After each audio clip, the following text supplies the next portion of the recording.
I asked to be Not my fast. fault I'm this pretty. So I have 3 entanglement, which you can save up, I guess. Yeah, I think, or we decide to save up her entanglement. Sounds good to me.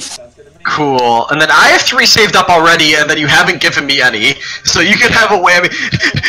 Honey, you've got a storm coming. Or if you want to, You want to activate a storm. Well, I guess you have to, it depends on how much I get. yeah. What did Plum Blossom do last session? That was. What did Plum Blossom do last session? Are you asking me? Yeah. I calmed down a jealous coworker. Mm-hmm. That's true. You showed restraint because I'm guessing you're a little bit jealous of me. I did show restraint. I am more than a little bit jealous. Especially for that, like, incredibly kick-ass... And also remember, you can make up things outside of just what's in here. I mean, these are just what I kind of put together quickly. You can also look at things that go with the various organizations or city, or there's other things you want to buy into it that you think are cool. It doesn't have to. Yeah, they're just trying to assign me just what I got first. Yeah. I don't have nearly as many. What are you doing? As many courtesan things on my entanglements as there should be. You can also if you have some ideas of things you think would be cool for yourself or others, you can put those down and we can kind of decide on a price for them later. I do want to dial something with lightning. Give me some lightning chi. You want lightning stuff? I want to move like lightning. Fast lightning. Someone challenges you to a race. Oh, what do you need? Anyway. Sonic the Hedgehog appears I'm trying. and races the. Because it feels like you did a lot. I remember most of it. I mean, that was like the biggest role I did. I mean, I refused. Maybe just points for helping your friend get a super awesome job and then not blowing up when they upstage you. That could be it for sure. I also like organized us to try and like go after That's true. The fire doctrine. What would any of these be though? Yeah. You're benevolent in helping me get a job. Mm-hmm. Righteousness in trying to stop the fire people. Yeah, let's do righteousness for being the only one trying to make a concerted effort to try to stop the fire doctor. Cool. What's maximum Joss again? 10. Well, I hit my max on benevolent Joss. Gotta spend some of that. You also remember, like you can use them benevolent to increase your own lake by 1 when you roll. So you'd roll an extra d10. Malicious can be used to lower someone else's, or you can use them kind of like plot points to make things happen. All right, now I have 7 entanglement. I'll put that on the sheet. Man, what's the big shiny 7 thing that's on your list? There's a big 6 thing. What's the big 6? Discover information about the Golden Dragon's location. Yeah, man, let's just activate that during the... Do you want to do a -3? Well, no, I don't meet either of those prerequisites. Okay. Oh! It's not prerequisite. It's like, modifiers. Yeah, it makes it cheaper because it makes it more of a pain in the ass. Great. What's the negative? To do so, you'll need to find one of the other Saint Beasts, or to do so, you'll need information from one of the Banes of the Wulin. Or you can do both and make it 0 cost, I guess? Okay, wait. Maybe one or the other. The Saint Beasts and Banes of the Wulin are separate. Aren't the, Oh, I have a quick question, actually, about this Golden Dragon thing. Because I thought, in character creation, we had decided that the Golden Dragon was for sure the previous Emperor. You might know however, there are that. items on here that... One is the Golden Dragon is the previous Emperor, and the other one is the Golden Dragon is an enemy of the bloodline of the Emperor. Are you saying that, like... Oh, yeah, that was his... I couldn't remember if we had landed on it, because I thought we wanted to keep it a little bit... Oh, I thought we landed on it. Because I paid points in character creation to know a secret about the Golden Dragon, and the secret was that he was my father. Oh, okay, yeah. In that case, yeah. Go ahead and erase. We can erase the enemy of the bloodline. Though actually, don't. Yeah, we can put something about enemies of the bloodline showing up, because isn't your one of your weaknesses is if people recognize you? Yeah, and I do have 4. Someone who might recognize Plum Blossom's lineage is in town, but I'll put like maybe instead of we can workshop this later, but the Golden Dragon's previous emperor and whatever, we can talk more about why he became the Golden Dragon. And one is one thing and one is another thing, and we can workshop those later. Either way, are you doing this Golden Dragon bullshit? You could spend Golden Dragon bullshit or Golden Dragon awesome? You could spend 3 on a Golden Dragon things because the -3, and then there are some 4 points down below with the rest. I have a lot of 4s. Yeah. It's up to y'all. My fate is in your hands. Up to y'all. Go ahead, Orin. If you need me to repeat anything, let me know.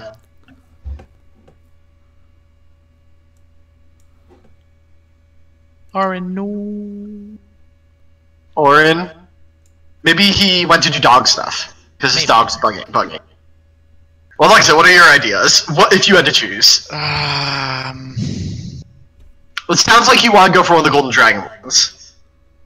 Yeah, I was thinking if there's something else you want to come and go along with it that's not on there. Yeah, I do like the idea of introducing some more Saint. Me too. Oh yeah, the Saint Beasts are actually do it so that yeah, they've actually got on roughly pages 107 or so. You've got the various Saint Beasts, and so you can buy those in. Could buy those in. So, like, would we be buying one in by like saying you'll need to find one of the other Saint Beasts, or?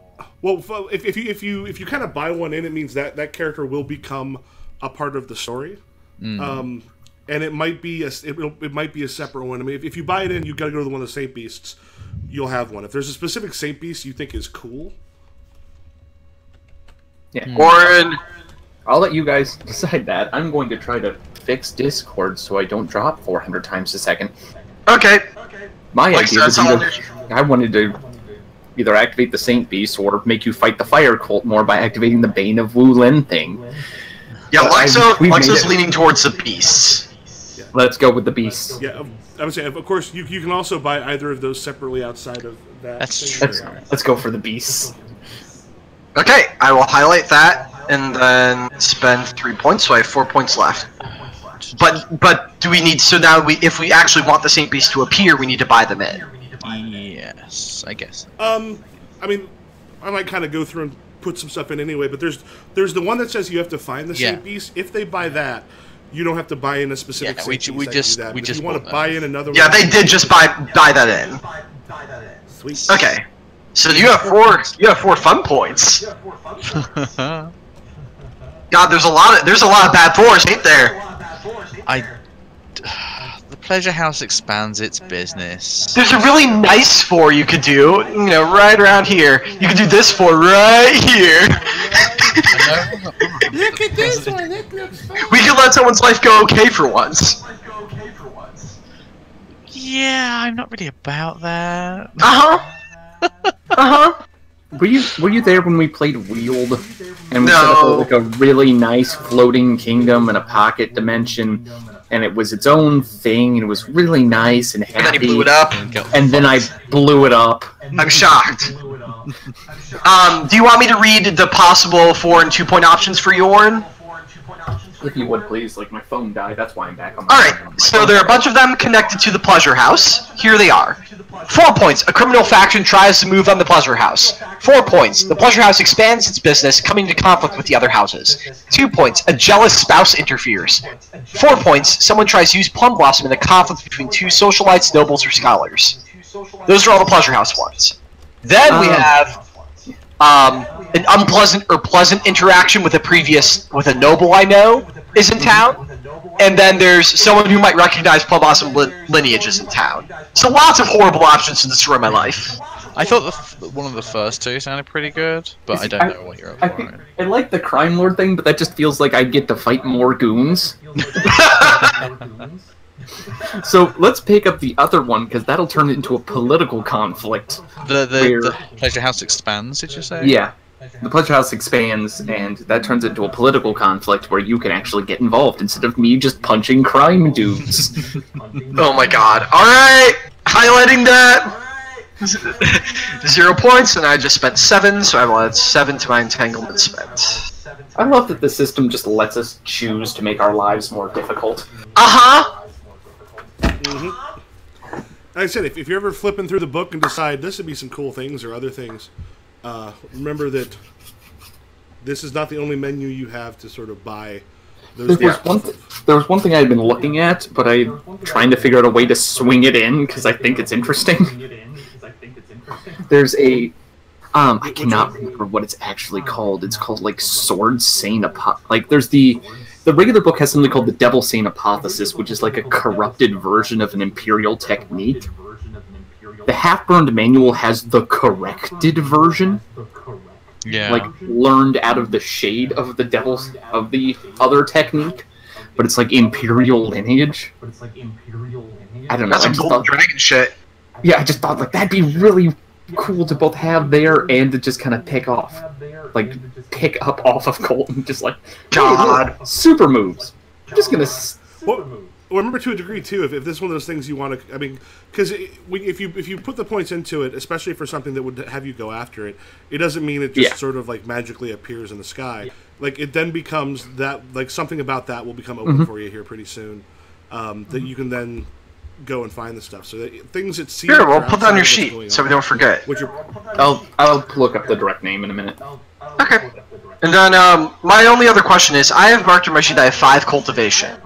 So that means I have 5 extra points to spend just on Kung Fu? No, it's just the cultivation is only. Oh right. It's only spent on G. Got it. And you get it when you spend money, when you spend destiny attached to either Kung Fu or to your secret arts. Your secret arts, just the secret arts for your role archetype, yeah. Archetype, because you can learn other people's secret arts. When you do that, those points get spent twice. The once to get the thing, and then the rest of it goes into an XP fund to raise your chi. And as I recall, with that's the only way to actually raise elemental chi. Yep. I want to fight 2 storms and come out of it throwing lightning. You get a cultivation like complicate. What the fuck are they called? Sorry. The things that I have. That's so specific. Well, you'll start gaining corruption when you use the sword. But like those like the thing that you gave me when that guy spoke to me and did. Oh, hyperactivity or hyperactivity. That's it. You can get a cultivation like hyperactivity, right? Specifically to do with. That's with elemental. Yeah, I meant cultivation is the only way to gain elemental. Alright, are you ready to rumble? Yeah. Alright, so last we left, we had gotten things sort of set up because we last session was kind of getting some stuff set as far as what's kind of going on in the city, a little bit of chance to show off what was going on with the characters, and your interest was more in the Fire Doctrine. Essentially, there's going to be a bit of conflict between Falling Leaves Society and the Resplendent Phoenix Society, as they try to figure out where they belong in sort of the newer power structures, as well as trying to become something that might be worthy, having some people that might be worthy of taking over the Eagle Talents. But the Fire Doctrine is in town, and the fact that they're here struck you as a bit odd. The Fire Doctrine is often sort of out on the outskirts of the cities. So we ended up with Plum Blossom a few zones away. We've got Lone Sparrow had gone up to the rooftops opposite Winter and Summer Salamander. And in the inn, we call it the Red Lantern. Make a note of that.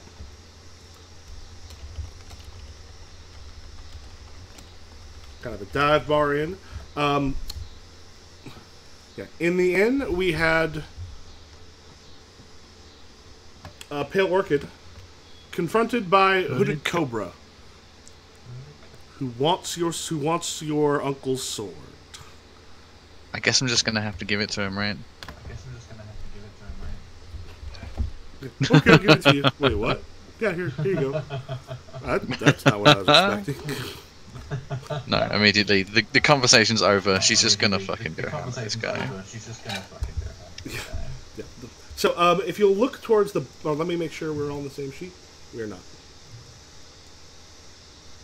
So towards the bottom of this, today I put together like a little thing with a little... nice. Little rough maps. And essentially, I mean, the inn, I've recycled the one with the inn. But, essentially each of the buildings is sort of its own zone to get up to. None of these things are particularly difficult. Like getting across the canal.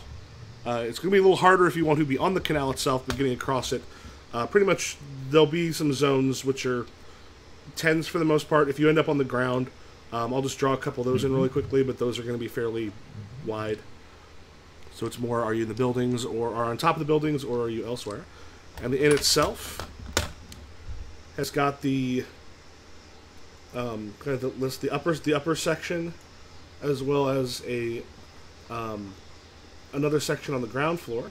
And I've already placed Hooded Cobra and the Salamander twins. Hooded Cobra! Which reminds me... He's back? He's back? Hooded Cobra? Was that the punk we fought in the first session? No, that was No, that was Tiger Shark. Right, Tiger Shark. Right. Hooded. Oh, right.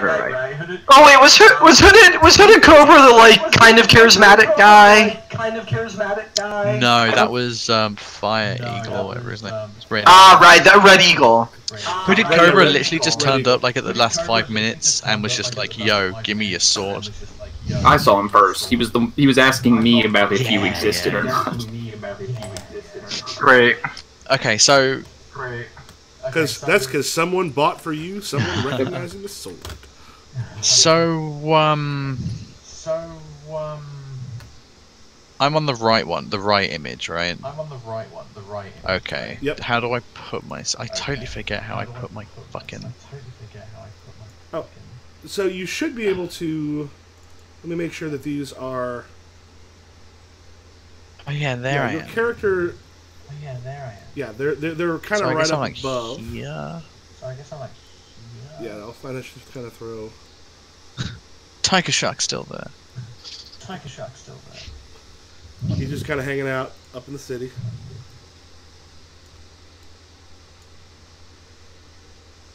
Cool.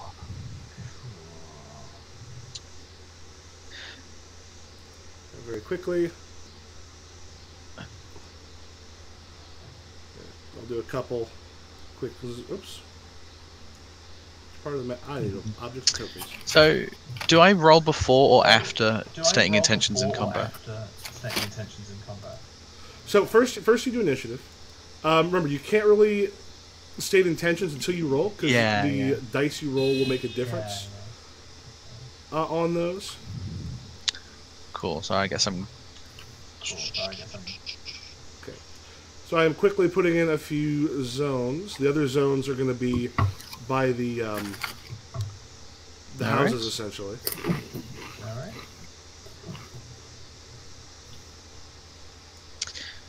Wait, so you guys are on the roofs?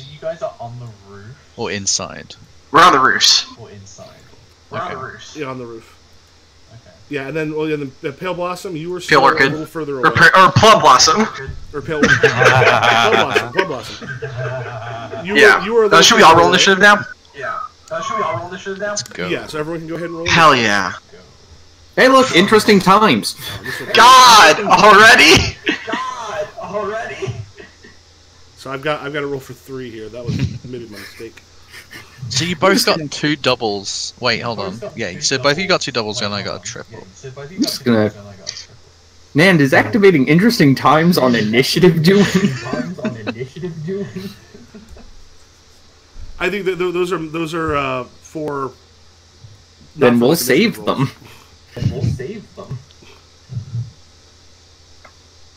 Make make a note. Yeah, my 9s are going in my river for sure.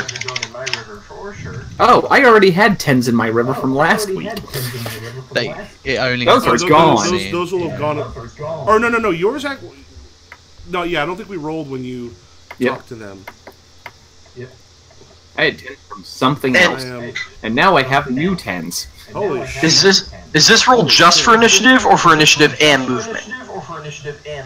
Yeah, so it's initiative, and if you're making a wave, okay, moving or something, because you declare that during your turn, and it happens. You declare it during your initiative, and it happens during your turn. Because remember, someone can try to break your wave to stop you. Okay. Well then, I do not have anything in my river anymore because I had to move. Now, if your chi is down, so you're going to each turn, you're going to essentially breathe back in a certain amount of chi. Let me just double check real quick the amount. So the chi that you're going to breathe back in each turn naturally is. Let me just pull it up.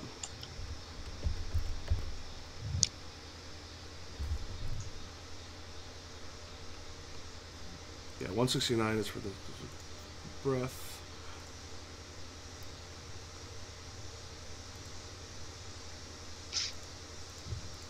Oh, let me just go to the combat section real quick to double check it. So I believe it's naturally one regular chi and I think one elemental chi, which none of you have. Elemental chi? Not yet. Not yet. Yeah, for every round of combat you regain one chi per rank, so it would be 2 regular chi and one point of each type of other chi. Oh, okay. Now, what you can do is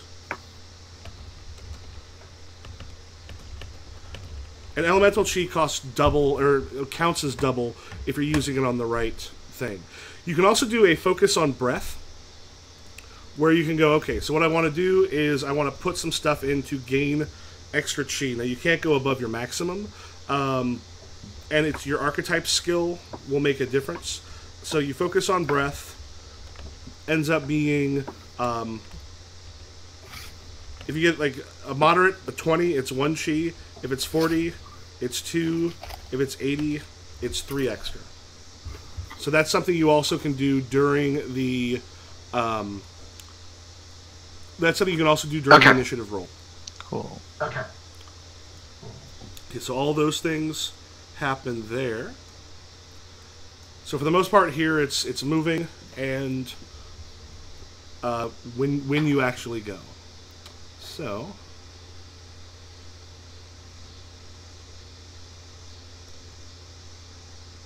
actually, that's why I doubled it up over here. That helps. So initiative.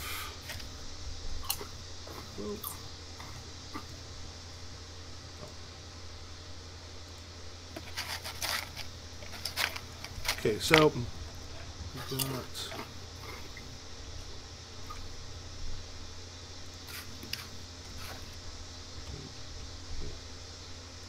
19.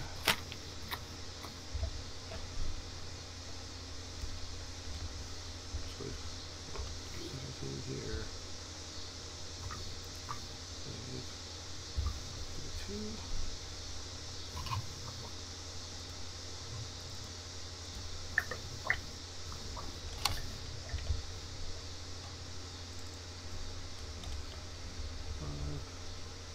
Okay.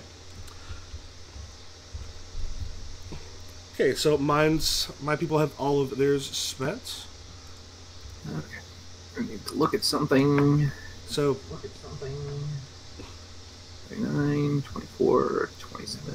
So once you've decided your initiative, and if you're putting anything into your river, I'm good to go. I have 1 wave so far because I will have Winter Salamander will be moving closer. Yeah, to you. I've got one ability that says basically I get to plan off of knowing both their waves so long as my speed exceeds theirs. Which it does because nonsense. It's speed initiative. The one we're using is three-legged shuffle. It doesn't. It's not. I've gotten slightly confused. This one just says you can make your initiative roll after everyone else, allowing you to make your choices based on their results in planned waves. Oh, so yeah, it just. The other one is if I'm beating their initiative. People whose initiative exceeds yours by 30 or less cannot break your waves, as if waves have already been finished. Okay. Yeah, so Winter Salamander is actually going to be closing towards you. Rather, he's going to be leaping into the same, because he's across the way. He's going to be leaping into the same one as Summer Salamander, so that they're both on the same rooftop.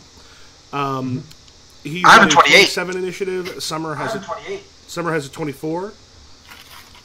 And then Hooded Cobra has a 35 initiative. Damn! Damn! You got 5? What? I got 3 5s, and then I have 15 fucking... Oh, yeah. Nice! Nice! Cause I'm dumb. Well, I say, if you wanted less than that, you could put some of those in the river. But then also, yeah. Because you gotta, with your 15... You could say, oh. Well, yeah, Hooded Cobra does have a 35 initiative. But he's also not moving? No, because they're both in the same. They're both in the same zone. Yeah. I say go first. You know. Just fuck him up. Okay. Yeah. So that the spirit of Lone Sparrow. Just go fast and fuck him up. So I roll again, right? Yeah. So now it's the actual attack. That'll do it.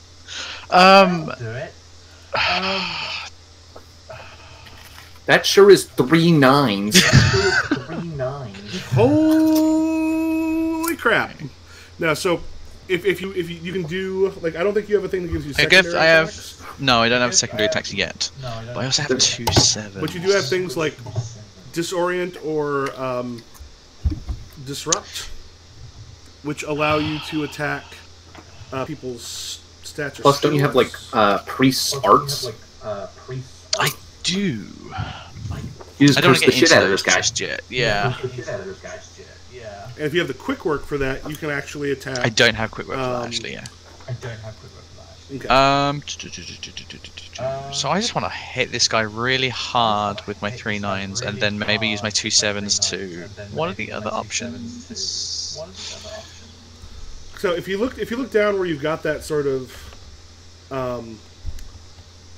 orangish. Yes. These are essentially the other things that you can do automatically. Disrupt lets you attack someone's combat stat. Essentially, you're basically trying to put a negative on those. Disorient can attack their skills. These are generally used with skills as opposed to combat stats. Are the bonus. Like if you want to knock someone back, you can try to hit them with knockback. Disrupting a wave is if someone's moving or doing something. Like if someone's throwing a torch into something flammable, you can try to stop them. And energy attack is if you have like internal martial arts that give you those. Can I knock him so hard into the street? Yeah, so you want to do a knockback. So what you want to do is might is the thing that's standardly that's usually added to knockback. Really?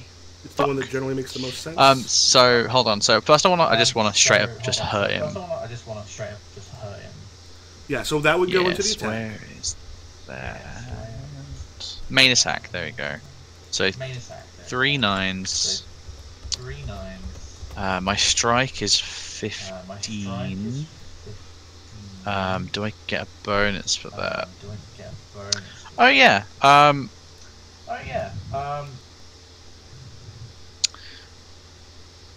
and by the way, while he's figuring that, if everyone else, like, you can make your rolls, then decide. Particularly if you're going before, even if you're not going before, if you want to make your rolls for your actions now, that gives you an opportunity to figure out. What Where does that technique bonus come from?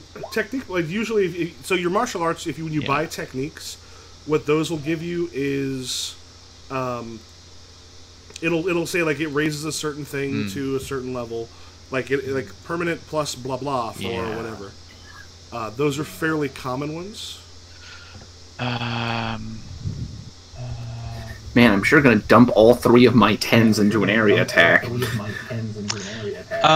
When does damage apply, by the way? Sorry. My damage stat. Oh, so yeah, one, we're actually using it in 2 places. Normally it just goes when you hit a rippling roll, but we're using the optional rule where when it doesn't work to hit, but once you've hit, you take the damage versus... you take damage and then you compare it to their toughness, and it acts as either a positive or a negative to see if there's a rippling roll right away. And then if there's a rippling roll, you then add your damage again to that. Because otherwise, damage was only used in this game once you had not only struck, but struck powerfully enough that you forced a rippling roll. So here, it's making it a part of that roll. I'm going to change that to a 5. I'm going to spend... How many chi is that? 2 chi to up my strike by another 5. So I'm 59 right now. Okay. Is that one? That's one of your yes. internal martial arts? Yes. Okay.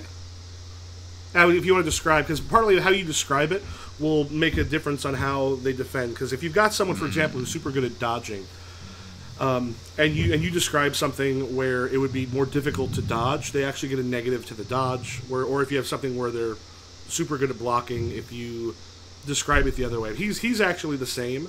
But it's good to kind of keep in mind because not everyone is going to be as good at blocking or dodging as the one or the other.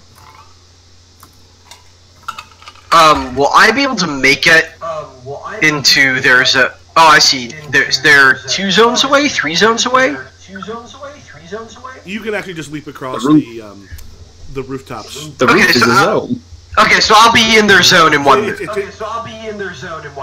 Yeah, so it'll be you just need to. Okay, great. Yeah, then.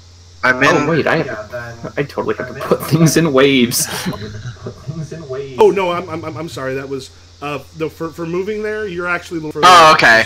Then I do not make any sort of other roll. Yeah. So basically, if you go on the roofs, you can then leap from roof to roof.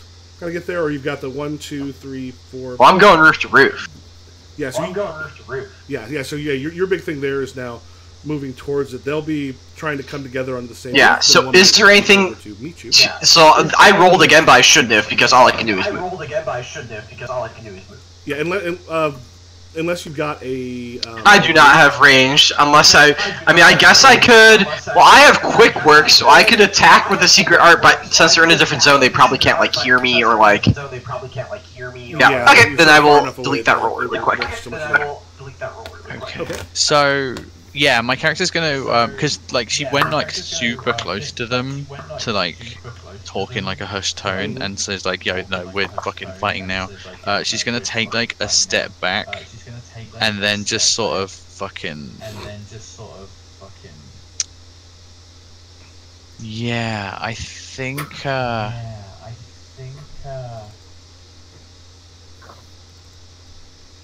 Does she pull out the sword? She pulls out the sword immediately, fuck it. She pulls the sword out and goes to just hit him in the side really hard with the flat side of the blade. And after that she's just gonna try and boot him in the chest to boot him outside of the inn. Okay, so you'll add for the knockback, which you need to set for. The knockback, you'll use your might score. Which is, I think it's 0. Hold on. My might is 0. Yeah. Okay.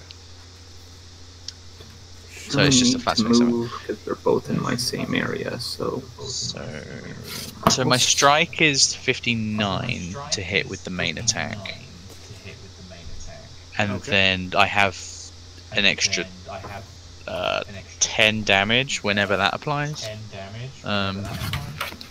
Okay, yeah, so we'll kind of add something with that here in a moment. And I'm going to double check some of his internal chi stuff.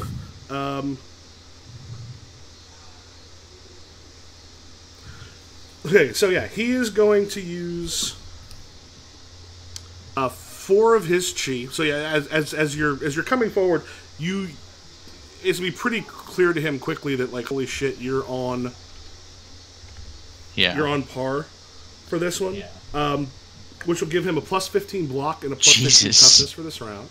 Jesus. So I will make 4 chi. That's nuts. So yeah, so as you strike, he starts to move. Gets his sword in the way. But the problem is, you're hitting with a lot of power on this one. Okay, so he's got a 31, you have a 59, so you have succeeded by, what, 28? I think so. On that one? I think so. So you've succeeded by 28. What is your strength? 10. Or, yeah, what's your damage, rather? 10. 10. Okay, his toughness is also 10 because of the chi that he just spent. So in that case, we're going to check with him real quick. So we've got I put the thing up here, and we're also doubling the ripples so that stuff goes faster. So you succeeded by 28. So you did a couple things. You did 2 rippling rolls, which actually makes it 4 for him, and then an immediate rippling check. Cool. So what he's going to do is he's going to spend the 2 chi that he is allowed to use his chi armor. You go ahead and roll 4 dice. Just the straight 4. And yeah, it goes 4. He'll roll 2d10. Now he gets a plus 10 because of his strength, and you get bonus to your damage. So hold on, 46, yeah? Oh shit. No, 40-10. Oh shit. Because that's how many ripples he currently has. Okay. So so he has got a 15, so he's got a 25 total with his toughness. And you had no bonus a 10 damage? bonus to damage. A 10 bonus to damage. Oh, 10. Oh, yeah, that's right. So yeah, you'll add 10 to yours. So he has a 25. Your highest is actually a 27. Okay. With what you've got there. Okay. So the 27, it is... So 27 against his, 25? It's only 2, so it's less than his chi threshold. So you get to put a trivial condition on him. What condition would you like to put? Cool. For right now? And those can be brought up to the point where it can take them out. I want to have it like shook or like because like they underestimated me or something. Okay. And also, let me know if you end up using the sword. I did hit them with the flat side of it. So it's not quite yet. Okay. Okay, so yeah, so probably after this, particularly if you do beat the living shit out of him, it will gain a bit of glory.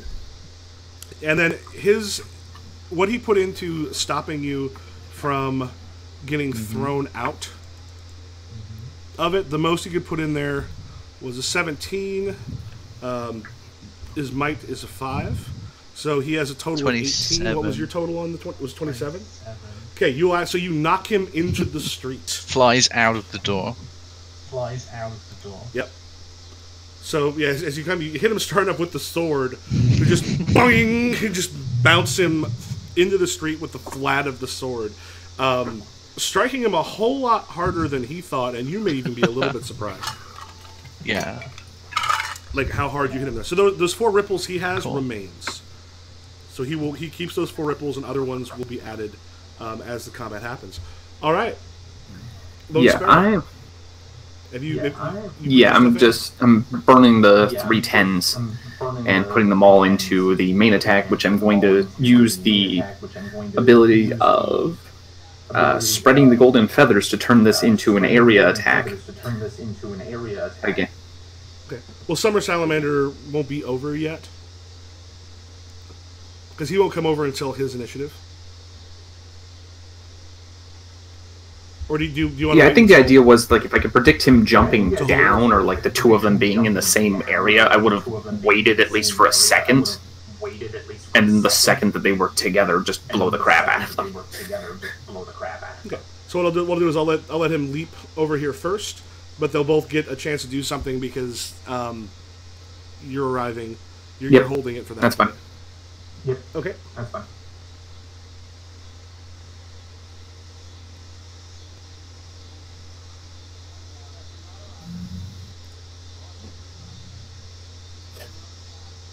And you've got your... Yeah, I just put the 3 10s into main attack strike, move the 1s to river.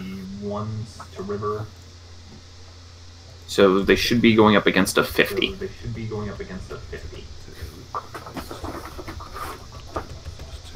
Okay, so as you leap in, and this is going. Let me know how you like. What are you doing as you?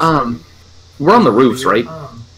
I imagine that this is kind of on my landing, I hit with a bit more force than necessary, and it knocks a bunch of roof tiles up, which, as they almost float into the air, are met with the kind of flurry of punches and jabs as they, like, just pelt into these two. Okay. Because as it comes out, you've got... Summer Salamander leaps up and is... Oh, that's not showing up correctly. Yeah, there we go. And... Oh, wait, he's got... So both of them are exhausting their rivers. 50. What was your total again? 50. 50. 44 and a 48. As far as rippling rolls go, what is your... my damage is... Man, that's a hard one to find on this sheet half the time. Damage looks to be 10. It'll be at the, it'll be at the bottom. 5 big value, and then 5 from the fact I have sword hands. Okay, so yeah, so their toughness is 5, which means you get to add in basically an extra 5 from what you have. You have 50 against their 48 and 44, so 7, 6, and 7. So with both of those, you end up putting, since we're doubling the ripples, 2 ripples on both of them, as they're both struck by it, but they both fought very hard and they used up their river in order to basically not get hurt a whole lot worse as they strike. So at that point, we've got... I'm just going to have them do pretty much fairly standard, but... Oh, no, wait. So you can use a minor attack as a... like a single die if you're doing a normal thing. And then energy attack. 1 plus 10. So Summer Salamander is actually coming at you with, like, fire is gathered around his fist as he attacks. So he's doing 2 things. There's both a burn and a at 21 and an attack at 18. So if you want to roll to defend on Rolling. that. Rolling. Man, that's 3 7s and 2 8s. Yeah, let's put 37 into footwork and just dodge the shit out of this guy. Okay, so you need to actually defend against both of the ones on here. So you basically got the 23 against the main attack and then the 31 for the energy attack. 23 or 31? Oh, well, I've got a 28 and a 37, so we'll just... Yep, okay. Yeah, for both of those, it just comes through. Yeah, like, with footwork, I can get that up to a 60. So... Okay. And then another quick strike. Basically, as the 2 of them kind of try to move to either side of you. So as he comes through there, like, kind of middling and a bit low, with a couple strikes, you manage to dodge. Winter Salamander leaps up, and you can feel the chill off of his palm as he's bringing that towards you. Roll for defense for him. He's got a 36 main attack and a 37 of the energy attack for the cold. Sure.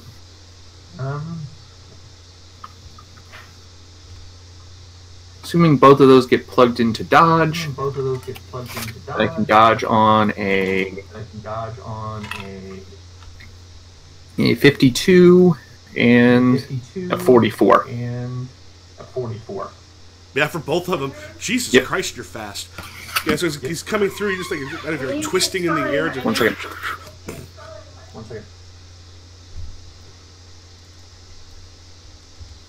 Back. Yeah, so no, I am fast. Yep. So, yeah, so they both land on them, and you see that Winter Salamander kind of looks over and notices that they have someone else incoming. I'm just gonna throw one of them.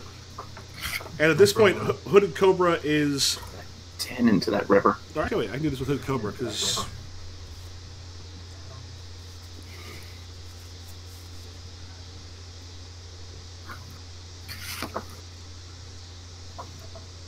Oh, actually, let me... I think Hooded Cobra might actually be able to do something even outside. Let me double-check weapons real quick.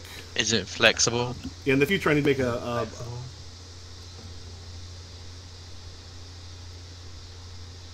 Oh, may flood one from his river. Oh, yeah, he actually still has one in his river.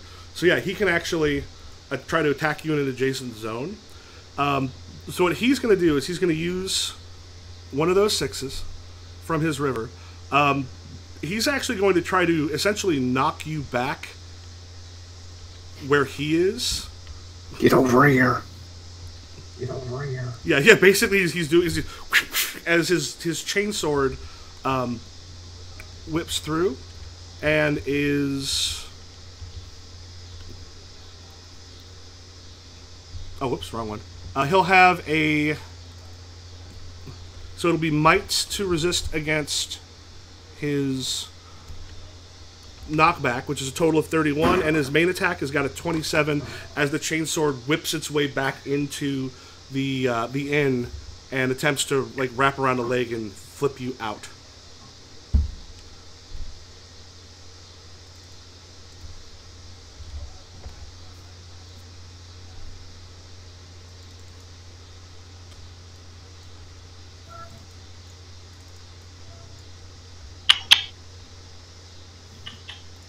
Sorry, for me?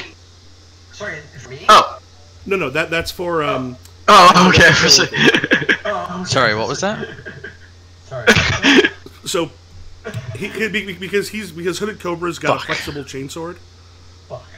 He goes as it comes towards you. It's a 27 on the main attack as he's actually attacking from the street, and he's also doing a knockback to try to knock you into the street with him. Yeah, and that's a 31 for the knockback and a 27. Do I roll to defend? Yeah. Cool. So how? Okay, so I've never defended before. So how do I? So on that one, you can do like a block or a dodge, and the way it's coming in, because it's a chainsword and can wrap around you, it makes sense that it would actually be easier to dodge it. Okay.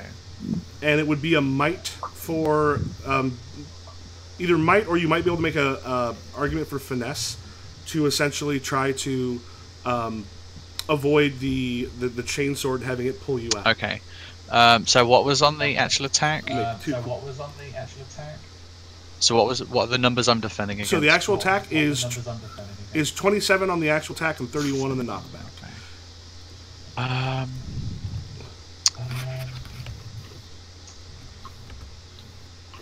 So if I dodge his main attack, can I still let him pull me out into the street because it would save me time and stats? Yeah, absolutely. Oh my god. Okay, so yeah, 28 on the dodge, plus 10 footwork, is it? Yeah, 10 footwork. So 38 on the to dodge the attack. Okay, so you're not harmed by it, and you're just throwing like a single die or allowing the knockback. Yeah, to that's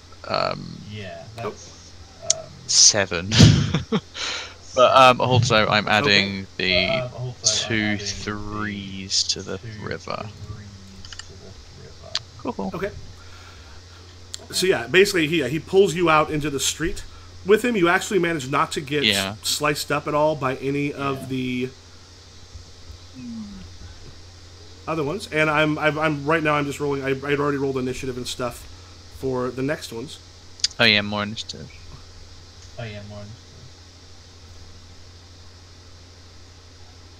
Colt, did you go? So let's go. I didn't. I'm not in like a close enough zone to do anything, so I just So you moved. have to wait for each initiative. Yep.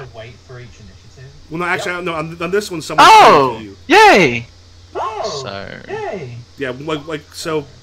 What I've got right now, and I'm putting their stuff in. Oh, we're doing a new round. Okay, so let me we're roll. rolling initiative again. So yeah, one thing I did is I went in and started. I already rolled initiative for them, Oops. and then I'm going to also go ahead and roll their action. And so this is one we can kind of take a moment here.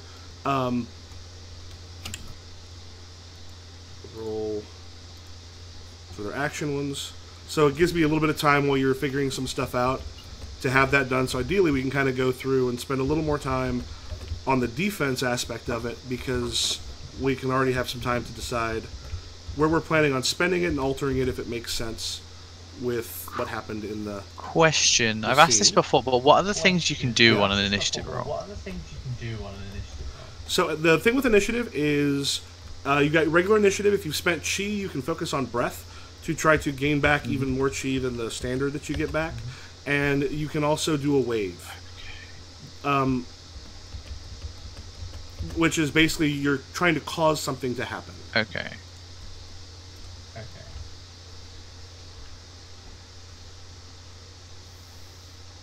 Okay then.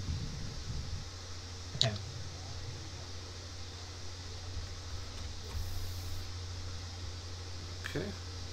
I got a little notepad where I'm keeping track of some of the stuff, but...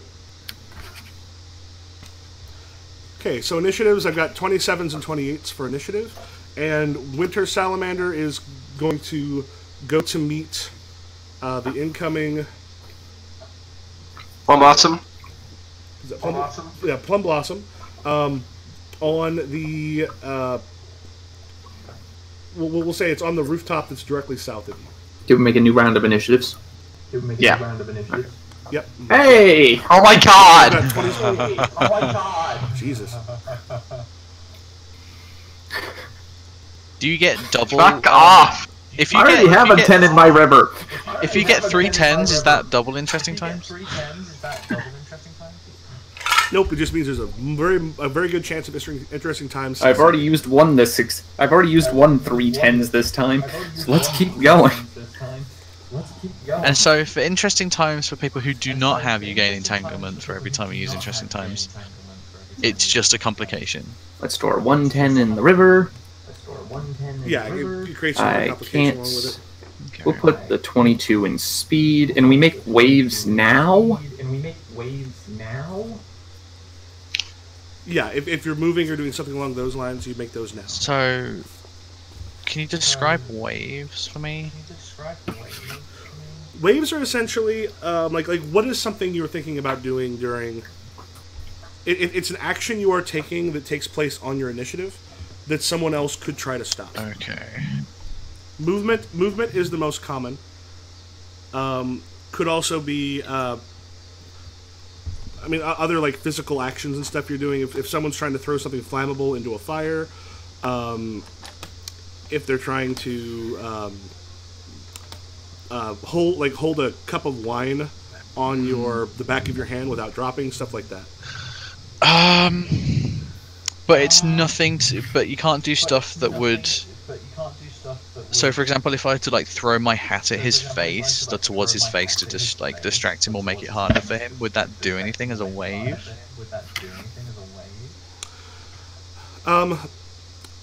Not really something in that case, partly because of the level of martial artist you're at. That's not going to, because like punching through a Don't ruin your hat! Yeah, I'm not going to ruin my hat, but it was just like an example. Ah, okay, good. How dare you insinuate that? I was extremely worried. Now that would be a thing that you might be able to do, like if you wanted to have it distract him in some cases, you might be able to use that something like that as an attack on like a disrupt or disorient, an attack on his skill or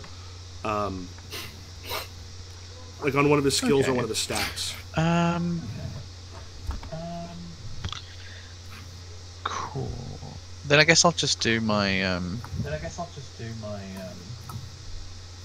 my 3 10s then, because I got nothing else better to do.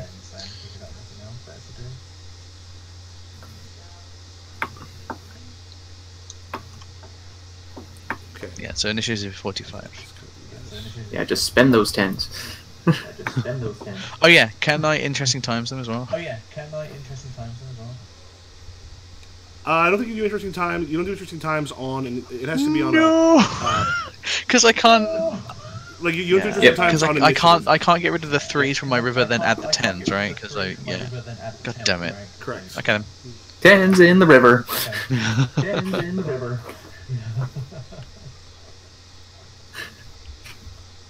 Anyway, I got my movement and my wave. So I'm ready whenever you are.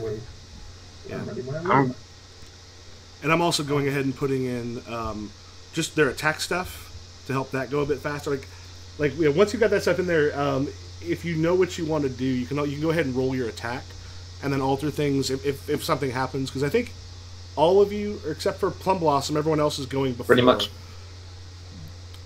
Yeah, so I'm just going through real quick and putting in what they're doing.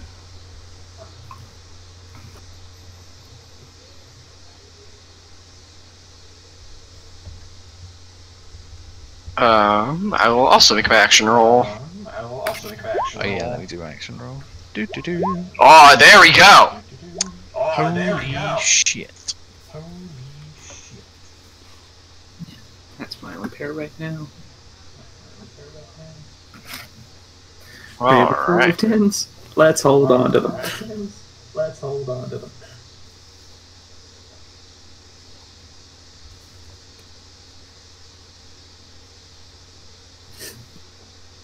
Well, I'm gonna be able to whack him. Holy shit, you are. Yeah.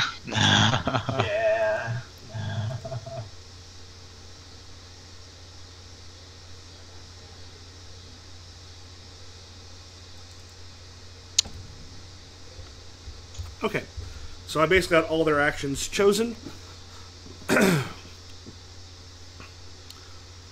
So, I think, like normal, Pale Orchid's actually going first. Is there a limit on the amount of sets you can use in a rock round? No, basically you have one main attack, and then if you have a bunch of other ones, you could drop them into You can do a Disrupt, bunch of Destroy. marbles.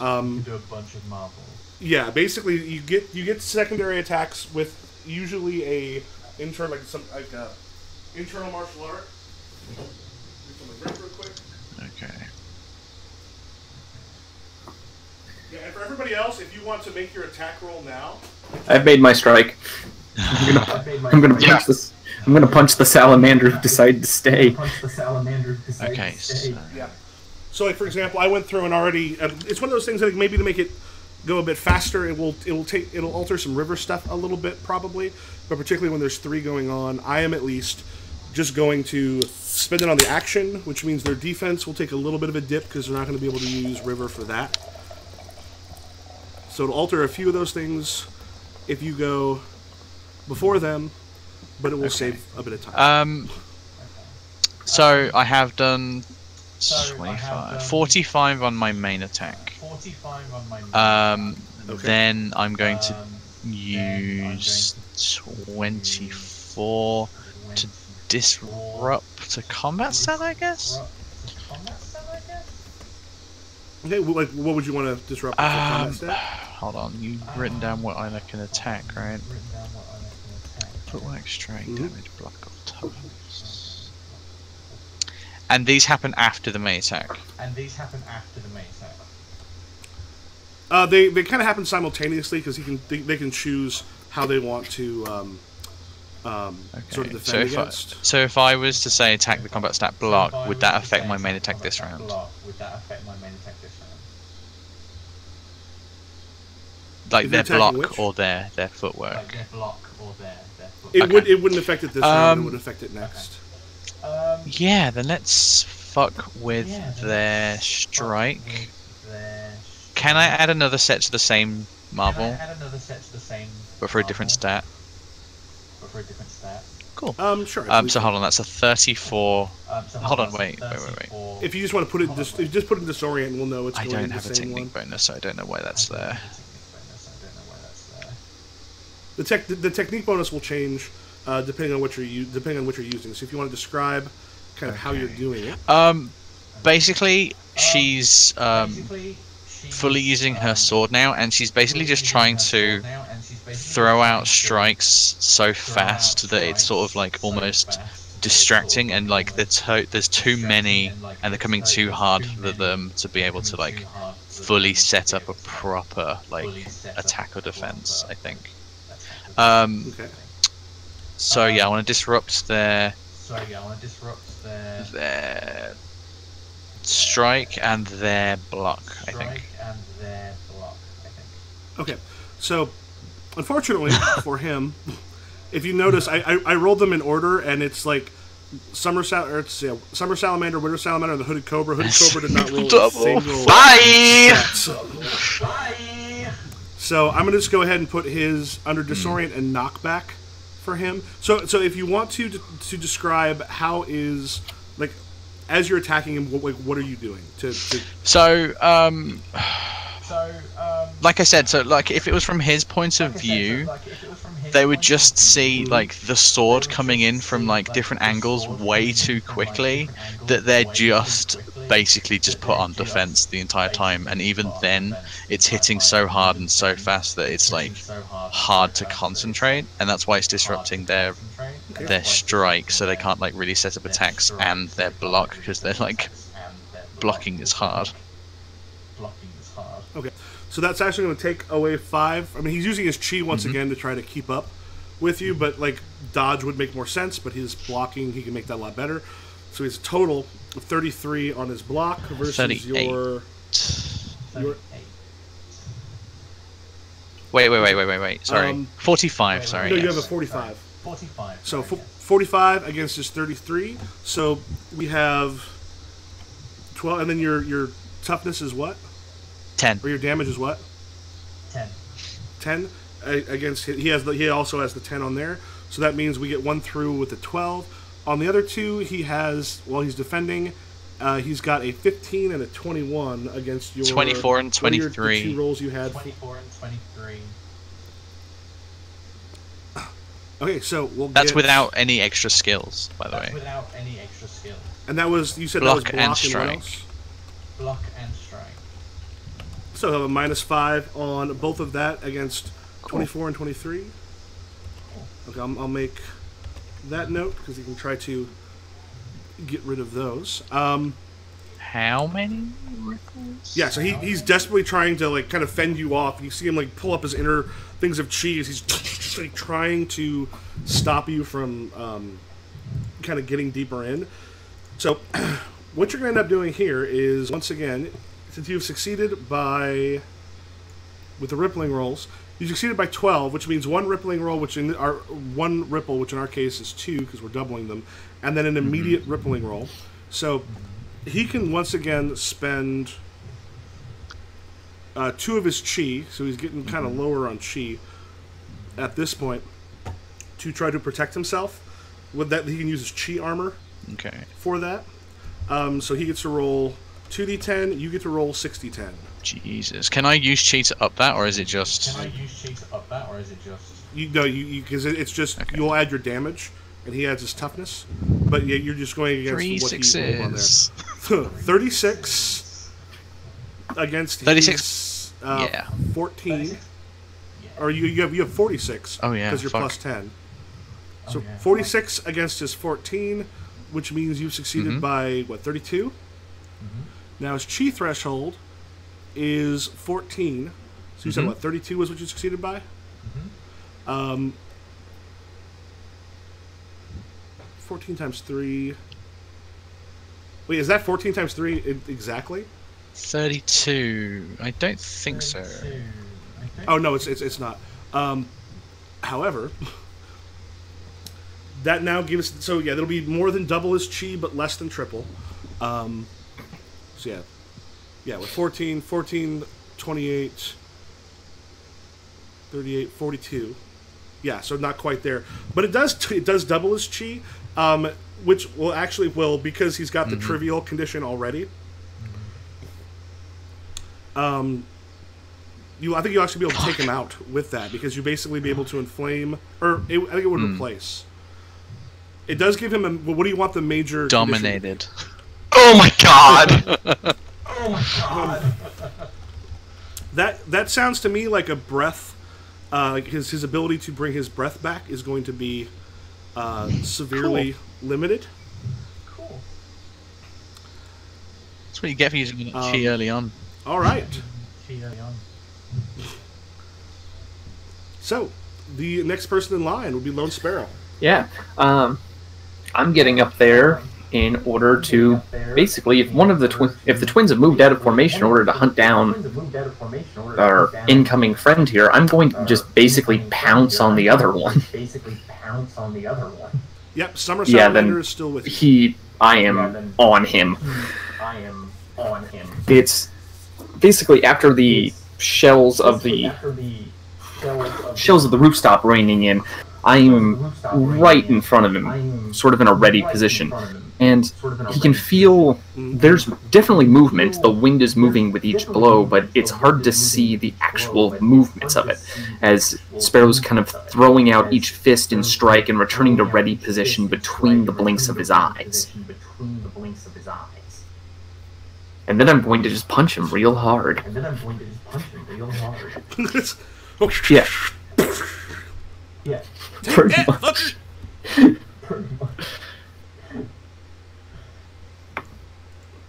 44 for strike. 44 for strike. Okay. I've got the and I've got a wave that's essentially just put myself between summer and winter. If that makes any sense. Well, the one will be moving there. That would be you would have been between them, and the winter's heading the other way. Yep. So yeah, no one's trying to stop you there. So he has a total of 37 defense against your 45. Yep. So that's 8. That is what's damage is 10. What's your damage? Damage is 10. 10. So he's got a 5 on there. So essentially, we're kind of adding 5 to that. So that was 8. That's what, 14. Yep. Okay, so 14 means, in our case, 2 ripples and an immediate rippling roll. If you want, he can go ahead and spend 2 chi to try to save him to. He basically is using his chi armor. You can use up to 2 points at the rank that you're at, and so he rolls 2d10 versus you'll roll the amount of ripples he's taken, which is 4d10. Okay, 4d10, and I have to spend 2 chi. No, you don't have to spend chi. He's spending it to resist. You're essentially like rolling for the damage that's been done to him. So he has a total of, it'll be 16, he has a total of 21 on his roll. Okay. And then you can roll... 40-10. What's it, 40-10? 40-10. Fair times. So, 29 plus your My damage is what? 10. My damage is 10. So, 29, you have a 39, which beats his by 18. His chi is 14, so I said you beat it by how much again? So 21 versus 29, 39. Yeah. So 14. Okay, so his chi total is 14, equal to or greater. So he has a minor. He has a minor condition. What would you like it to be?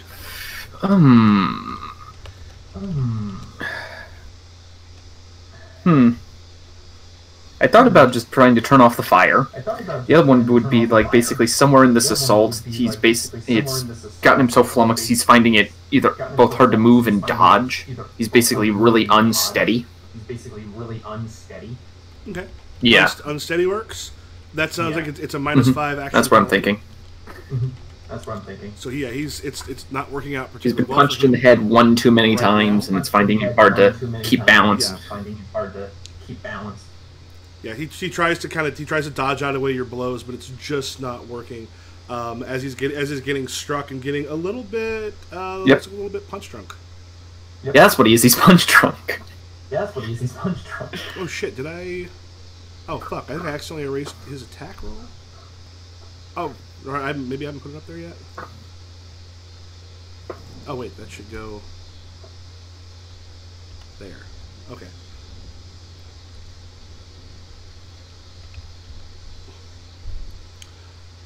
And I think Lone Sparrows, or yeah, the other ones will go first here. So Summer Salamander is going to try to come back through. So yeah, as he's hitting, and he's a little bit shook, and I'm going to actually put the -5 action bonus there. So 28, and only a 5.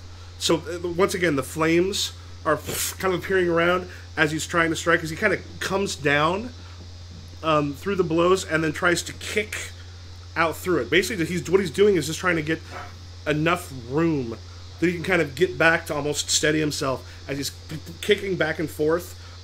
Flames have sort of appeared above his legs. You've got a 28 on the main attack and a 30 on the energy attack. And while that's going on, Plum Blossom? Yeah. As you two arrive, because Winter Salamander goes a little bit faster, it's got a faster initiative.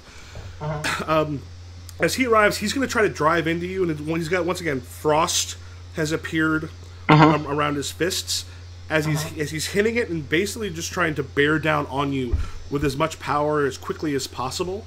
So a 33 for the main attack and a 31. Okay, I will roll. Wow. That's something.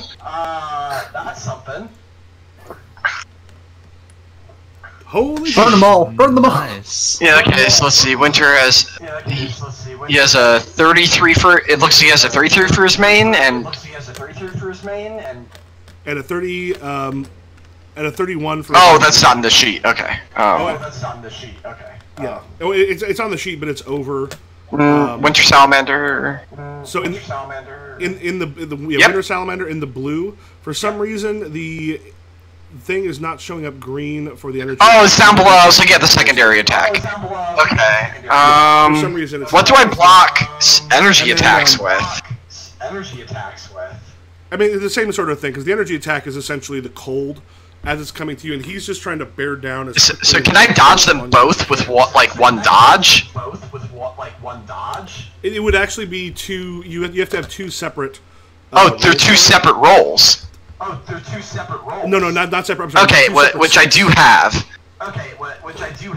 Yeah, because there's a couple different attacks coming. Well, yeah, I'm just and then I'm just trying to figure out what do I add to the energy attack dodge for me. Like, would it be finesse? Would it be? For this one, it says you can go ahead and use your combat stat on that if you want to make it a dodge. I'll double check and see if those. I know those are often. Those are often. I think finesse can work there too, if you want to just put it in the same place. Because you can do those with skills. Those are some things I'll double check and also have a better idea. I've got 5 finesse. Enemies' abilities. So I would not get it with the 25. So I need to put the 3 10s towards that. Orin, have you rolled your dodge? Oh no, I did not know he was coming after me. Let's dodge. Yeah, like I said, he's got a 20. He's got for you. He's got a 28 main attack and a 30 energy attack with the burn. As he's desperately trying to kick his way a little bit just to get a little bit more room, and using the flames to try to drive you off with a series of kicks as he's trying to catch a. Yeah, I can clear 50 and 47 on both dodges respectively. And then I clear on a 40 on the main attack and a 35 on the energy. Yeah, so both of those as he comes in. So yeah, he's like swooping in. This is attacking and. I just sidestep. Out of the way, or are you? Like the most minimal movement possible. Yeah, kind of then lands on the roof and looks over and sees his brother failing to land a blow anywhere on Lone Sparrow. Sparrow's just kind of vibrating in place. Okay, I'm gonna reset the. I'm gonna reset my dodge, and then I need to, and then it's my turn. All right, I'm just attacking. But I'm going to spend a chi to activate. Well, I guess it's too late to start put my roll in it. But I'm activating my. No, it's. I mean, we're using some of this stuff to make it go faster, so you're already putting the stuff in. Like you can know if you're spending chi and you want to do it ahead of time, but you're kind of learning with the first fight where. Yeah. So I'm using my Fox Spirit's advanced technique, flicking tail lashes. I apply a +5 strike bonus after your opponent rolls his defense. Well, I already put in my attack, but I get a +5 to that, so I have a 53 to attack. Okay. So dodge winter. Dodge winter. So the most he can put. Oh wait a minute, yeah, we've got those 6s still. What did I roll? So he can put a 36 on his dodge.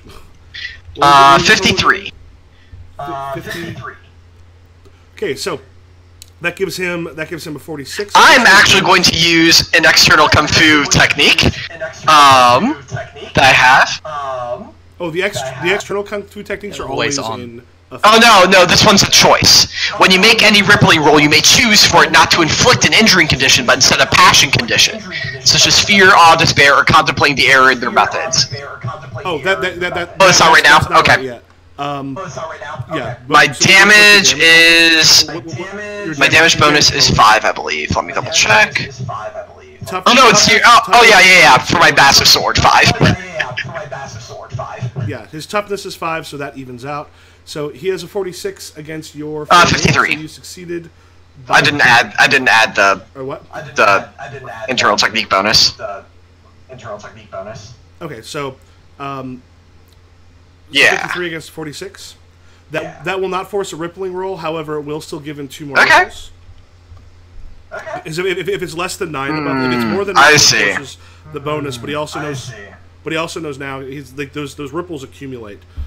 Yeah, so I think like when he goes in to like make that move, I do like sidestep, and I move my sword as if it's an attack, but like it lands nowhere near him.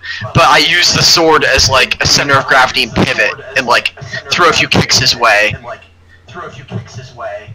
Like, I thought I said I never wanted to see you again, yet here you are chasing after me.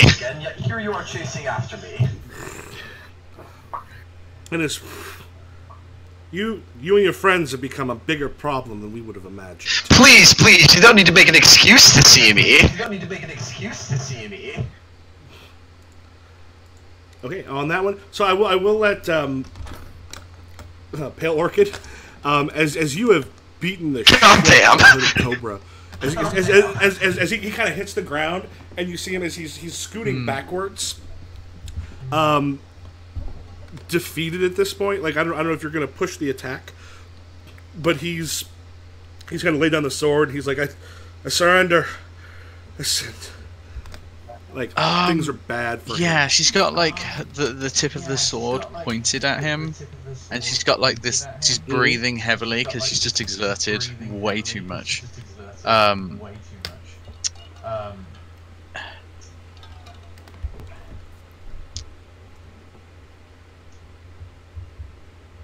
She moves forward, and the sword is just like lightly poking against his chest, and she says, "I should make an example out of you." Then slowly tilts her head. So I see that the apple hasn't fallen far from the tree. Grievous distance's viciousness is strong within you. I think as he says that, I think she just wants to hit his head with like the pommel and knock him out or something. Can I make a very slight change to what you did before? Go ahead. Instead of you like stepping forward and pushing against his chest, the sword grows.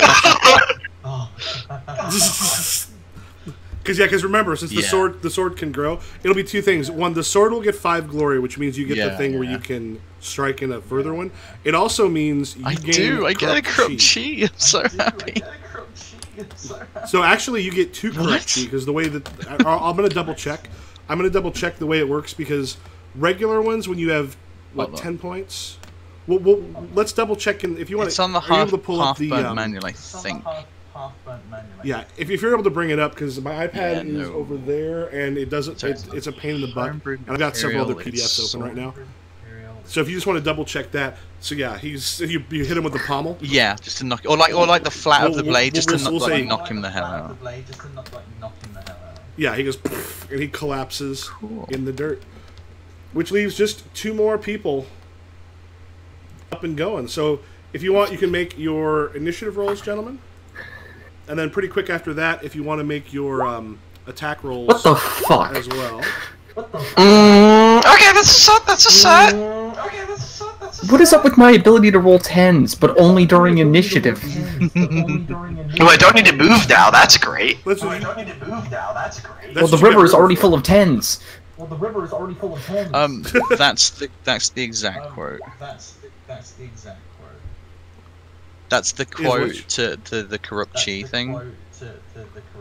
The weapon is significantly evil on its face. Blah, blah, blah, blah. You gain a minor corrupt cultivation hyperactivity. This grants you a single point of corrupt chi cultivation every second your weapon significantly contributes to the accomplishments of any deed, chivalrous or malicious. Oh, okay. So yeah. Well, I will say this. I'm going to assume someone's going to give you a D for beating the living fuck out of him. So for right now, if you want to put, you don't have corrupt chi yet, but you're growing it. If you want to put corrupt chi cultivation, starting right now. How did I gain that one, by the way? So, but by basically using it, because I'm someone's. He has so many 10s. He just keeps getting 10s. More 10s than Jesus. I have literally rolled a set of 10s in all but... Oh, no, you know what? You know what? I have an idea for interesting times. Well, there's going to be a 40 in my next attack, so do with that what you will. Okay, yeah, I definitely have an idea for interesting times. Yeah, so if you're going to end up using it... I'm gonna do that and empty my river.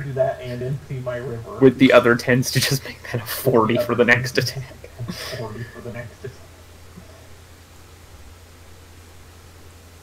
And hell, I'll even use those 2 10s from the last one that I can't use to...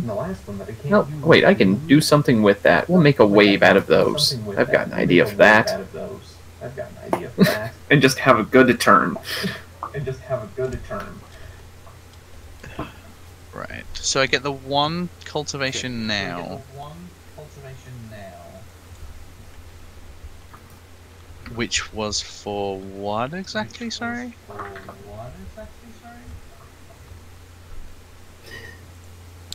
So you'll get the cultivation when someone gives you a deed. So it's 1 for beating the living shit out of him. So it'll end up giving you 1 cultivation. So basically, you're building towards corrupt chi. And any session where you do the sword helps you do something, you will gain. Or you use the sword for any sort of that you get a deed for, you're going to get closer to getting corrupt chi. So as long as I get a deed for that specific thing. Okay. Yeah. Yeah. So basically, once you get to 10 cultivation, you gain the a point of corrupt. Oh, is it 10? I thought it was 5. It's I just double checked. It's 5 for regular elemental. Corrupt or enlightened chi is 10. So it's a bit more expensive there. So you can kind of feel the darkness taking root a little bit in your heart. All right, so we've got a 16 for Summer Salamander Initiative and a 20 or 36 for Winter. Winter Salamander's other fist, I will say this, bursts into flames, and what he's going to try to do is set the rooftop on fire that you're at. So he's creating a... Wait, Winter's doing this? Yeah, Winter has both fire and water chi. Okay, great. He's the one you saw previously who had like one hand steaming and the other one great.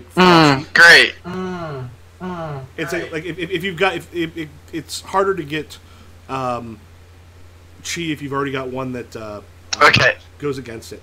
So essentially, he's got stuff that and is breaking a wave or no, breaking a wave is an action you take during your turn. Okay, so can I roll my... So I can't do it because my initiative's lower. If he goes before you, you're not. Yeah, he's going before me. Yep, there's a way I can get ahead of him. Okay. Holy fuck. I don't know if you saw the rolls I just made. For that's gonna be bad. That's gonna be bad. One's got 46 and one's got 35. Not including their fucking bonuses. Yeah, that's gonna suck. Okay. Time to joss it up. I believed everything crashed for me. Oh no. Are you back? Yeah, I'm back. Oh, did it? Okay. Yeah, I'm back. Okay. Where were we? Winter Salamander also has fire and is lighting the roof on fire. Fun. And I can't stop it. I can. Are you? Wait, do you have higher initiative? He's over on the. I have both higher initiative and my waves allow me to basically react to other people's waves. Oh. And mine can't be broken. Well, remember the wave is what. Wave is something you do. Breaking a wave is an action you do on your turn. He is also a zone away. All right then. So let's forget about everything I just said. Well, couldn't you move over? And since your initiative is higher, then you take your turn to disrupt the wave, right? Yeah, but I really want to punch Summer Salamander into the door. Well, I guess well, if that's what you want to do instead of stopping a fire, then by all means. We can stop the fire in a minute. Fires take time. God. Let's probably have more dice by then.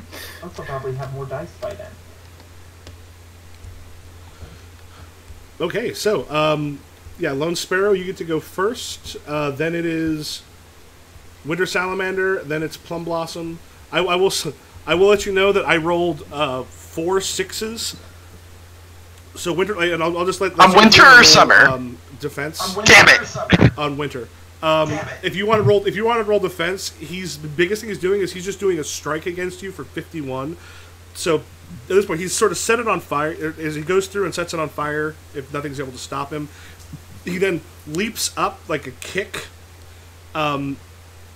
leaps up away from the flame, and then just like almost like 1,000 feet are coming at you as he's actually. Essentially trying to ride you towards the other end of the Okay, roof. great. I'm spending chivalrous dross. So I'll do my normal roll and then add slash roll 1d6. Come on, give me a 7. Damn it! Ah. Oh well, I have 37. Here, let me put these in. So I have 1, 2, 2. Yeah. So yeah, you can do that while you can get that done while Lone Sparrow does his thing. Yeah. So yeah, Lone Sparrow. Lone Sparrow. Okay, I've got a wave to do, and I'm going to punch Summer real hard. These are things I will do. Unless I'm dodging. The ways I'll punch you. The wave is because he's already disoriented and we're on a clackety-ass roof. I'm going to move and scatter my feet in such a way to make the terrain even more hostile to him attempting to dodge me.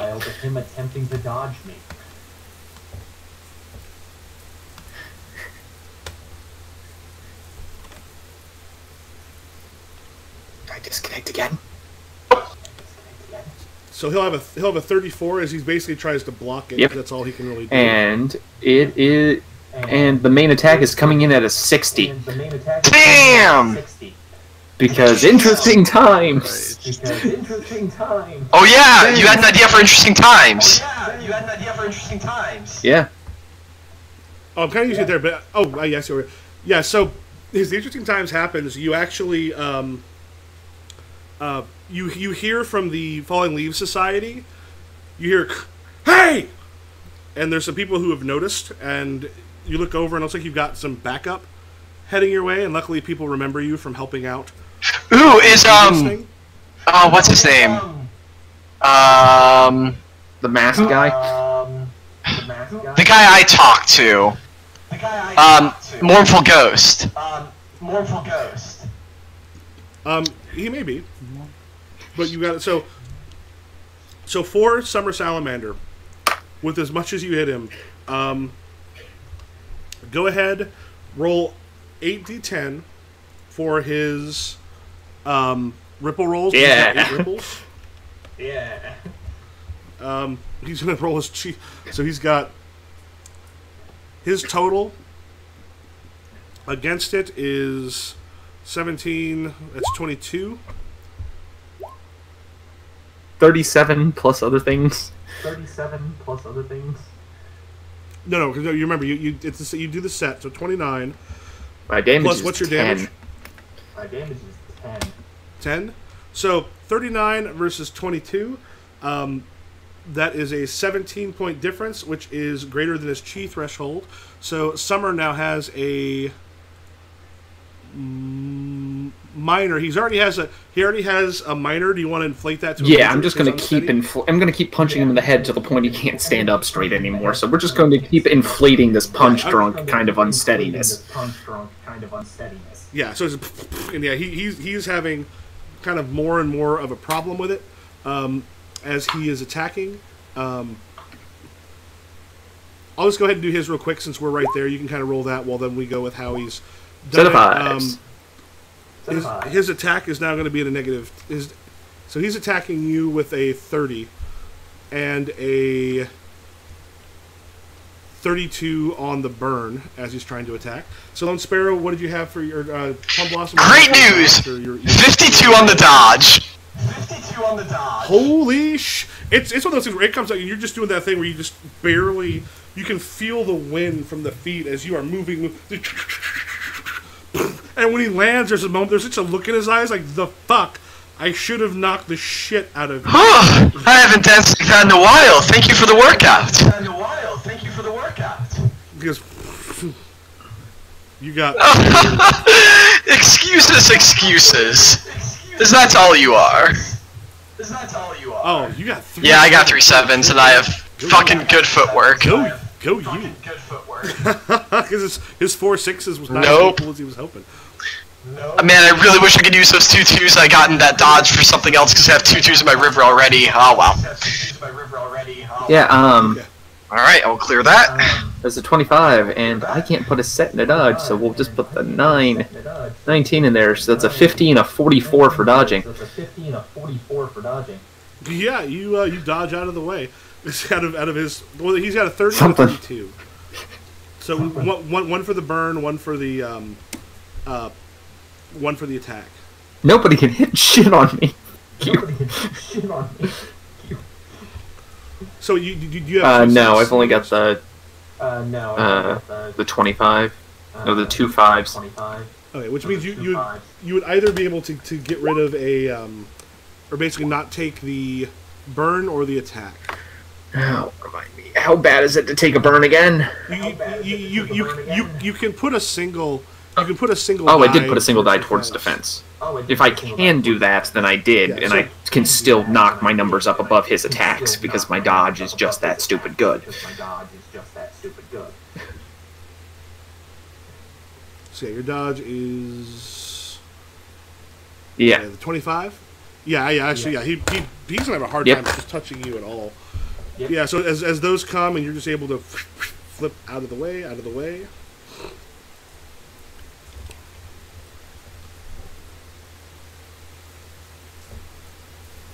All right. So at this point, there's a point where he kind of staggers back, like Summer staggers back a little bit. He's kind of unable to hit you, and he looks super weak. And he kind of weakly holds up a hand. You see Winter.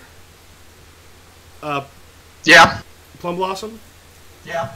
Winter takes a look at sort of what's happening. You hear the cries from the Fallen Leaves Society, and Winter sort of looks. You can tell Winter is going to be fleeing. But there's also fire happening on the house, and you can. You're pretty sure there's probably people within, or at least. Yeah. So on my action turn, instead of doing an attack, could I do something to take care of this fire?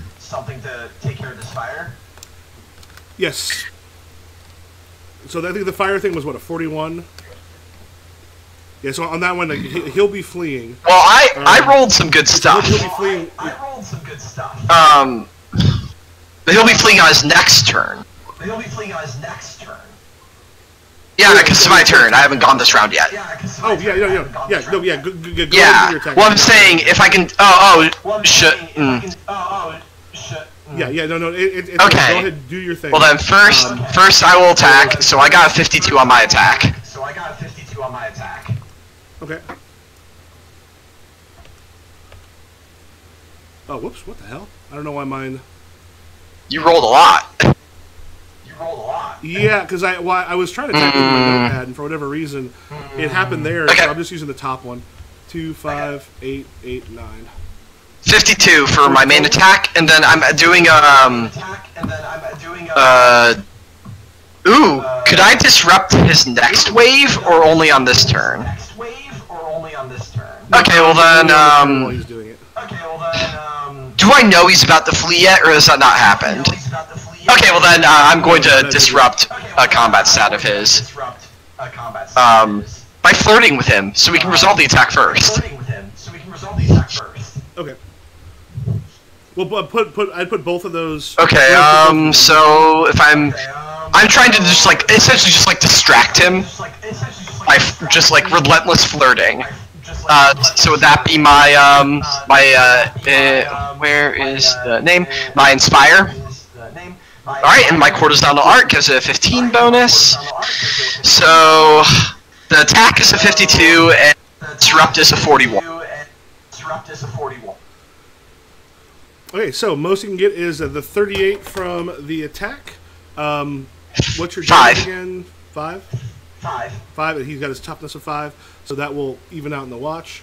So 38 versus 52, 38, 40, 14 difference there, which will get Winter a... Or rather... Ooh, so this is when I can do the thing where instead of making a rip reroll, I can do a passion condition? Yeah. Let's inflict him with, Make him pissed off so he wants to stay and fight you. Ooh, yeah, well, I'm thinking, like, enraptured. Or, like, he's so, like, I've been moving so well, dodging everything is thrown at me. But, like, I've done it so gracefully. Like, he wants to, like, yeah, like, he can't take his eyes off me. Okay, so go ahead and roll 8d10 versus his 2d10 to see what gets through. So he has a 18 plus his... He'll be able to use confidence, I think is a thing there, which means... I roll 8d10? 23. You roll 8d10, that's how many ripples he's got. Double the ripples, so probably go faster. Like that? Yeah, so you've got 25 plus your... plus my Inspire. Alright, so that would be 40. 40. So, you beat it by 17, which means you are putting a... It's greater than his chi threshold. So you said a minor passion? It says I could put a passion condition on, yeah. Okay, so a passion condition, what do you want that to be? Enraptured. And then the mechanics, like a penalty to, like, running away.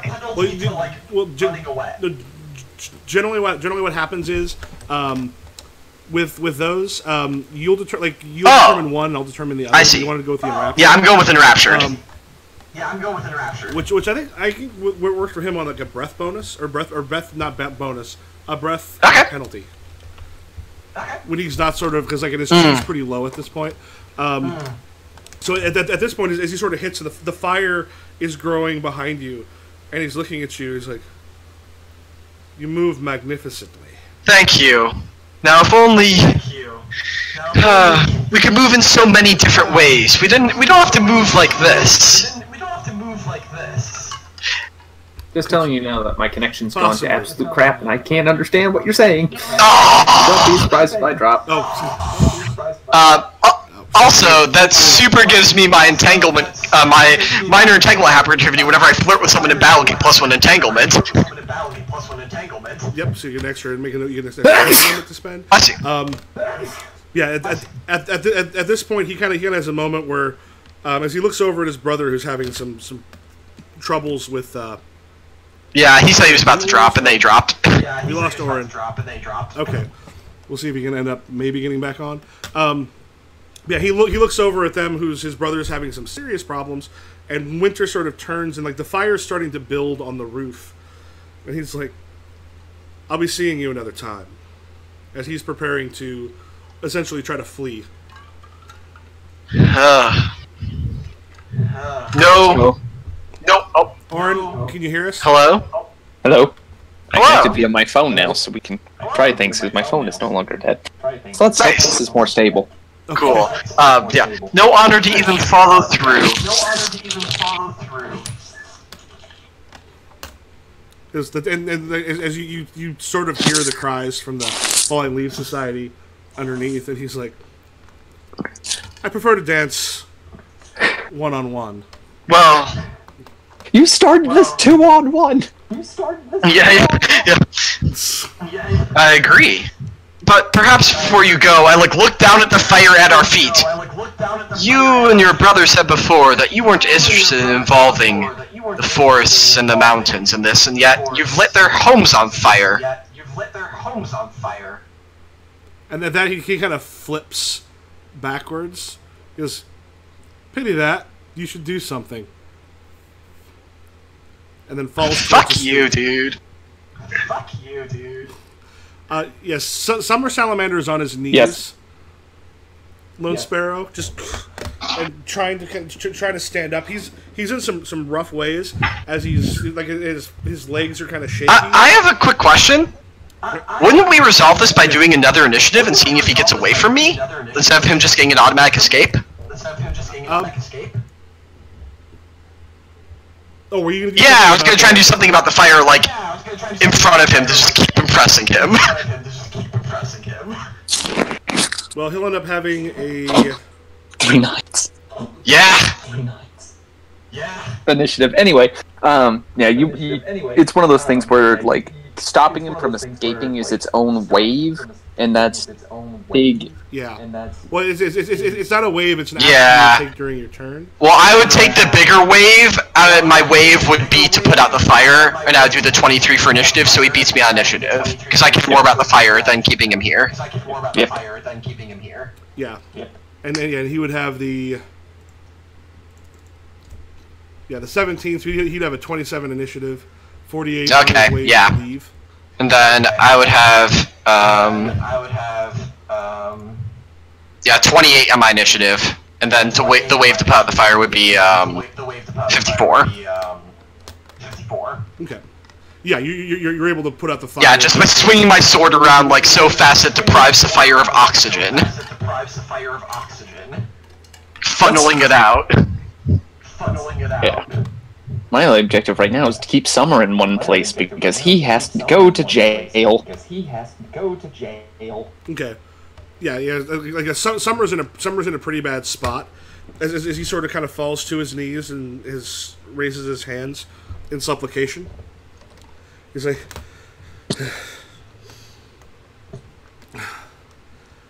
I surrender. Good. I'm happy to accept that. We'll get you nice and cleaned up in a nice little fireproof cell somewhere, and then you and I are going to have a long talk. Okay, so at this point, we basically finished the battle. And part of this is also for some pacing reasons, so we also don't have Lexa sitting there waiting. I'm gonna have each of you roll against the basically another rippling roll to see if you want to place a final condition on them. Does this include me or them? So this will be all three of you because each one of you essentially faced off against one of them. Well, I already did my rippling roll. Well, that was for that attack because at the end of a battle, you do another one, and then that's what clears off the ripples. So essentially, Lexi, you'll roll a 60-10. Everyone else will roll 8, and I'm gonna roll 2d10 3 times. Give me just a second to put those in because I'm just gonna go down the same way I've been doing them before. I think because of your damage. So 16, 15, 16, and 13. Yeah, there was just less rippling rolls on him. Only a pair of 1s, damn it. 16. Oh no, I got a pair of 3s. That's not Alright, terrible. I got... And I'm also, like, You got a pair of 10s. Yeah, I could do interesting times. Can I, like... Not on, not on the rippling roll. How would this work if I also don't want to cause an injury condition again? No, it doesn't have to be an injury condition. Remember the same way Thing on Tiger Shark. Yeah, you put the thing on Tiger Shark. Oh, right. So if you got high enough, you could actually... That's exactly what I'm trying to do. 27 plus, if it's my damage is 5. But that's what I'm saying. Like my thing says when you make a rippling roll, you can choose instead to do a passion condition. So it would include. Well, technically on that one, I'll double check it. But I'm assuming you still want to just inflame the other one. Yeah, I was just wondering if since it was like a passion condition, I would get to add my inspire instead. It'll still do the same thing because it won't go past past his chi threshold, but it will inflame. Either way, it'll inflame it to a major. Oh, okay, then great, awesome. Okay, so Summer Salamander has a 20 against what was your... Man, I don't really have a good set for this one. I think I've got like a 23. Yeah, 23. And then plus damage. Plus 10 damage. Okay, so he's got the unsteady condition that would let you put a trivial condition on him. Do you want to put a trivial? I mean, I'm trying to think of a trivial condition. The only thing I can think of is fear of lone sparrow. Some of that stuff. It could also be honestly like a fear of lone sparrow or a fear of. Yeah, that's pretty much it. It's like interfering with the town is a bad idea. Doing that again is bad. So yeah, so it's trivial right now, which means it's more of a role-playing thing. But it can be, and I made a note of the roll, so it can be raised up. And then Hooded Cobra had a 23. I have 37. That's including my damage. So, 37 is greater than double his chi threshold. You can put another major... He's got a major condition dominated, a breath condition. What would you like? Would you like to put another... So I can't just up that other major into Omega. It would be sort of a taken out, but he's sort of been... I mean, it would, in this one, if you want to put another thing on there. Can I do, like... Go ahead. Can I make a possible suggestion? Disciple of the Sword. So you kicked his ass so hard he wants to learn from you. What if he believes you're the rightful owner of the sword? Yeah. God. Just leave me alone. No, he wouldn't. He'd be your disciple. Yeah, that's true. That's just it's a possibility. I mean, the only other one I was going to go with, just humiliated, but awestruck. Yeah, disciple of the sword sounds funny. I mean, if you want to be like horrible, you could be like, Yeah, humiliated is close. He's already got the dominated breath penalty. Yeah, sure, disciple of the sword.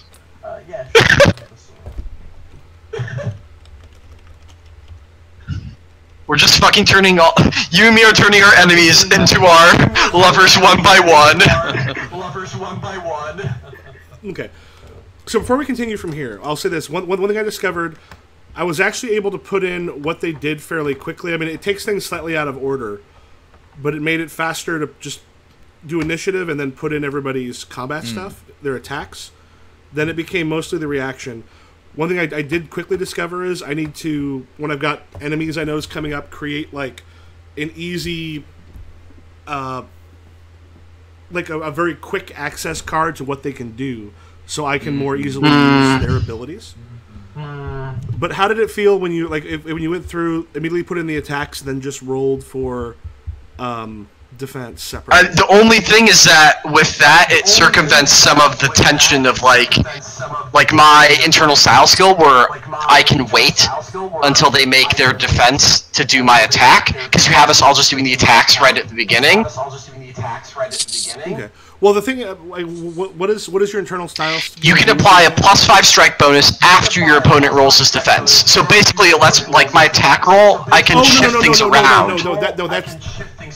No, that's slightly different. That means you do your attack like normal, and because that's an internal martial art, right?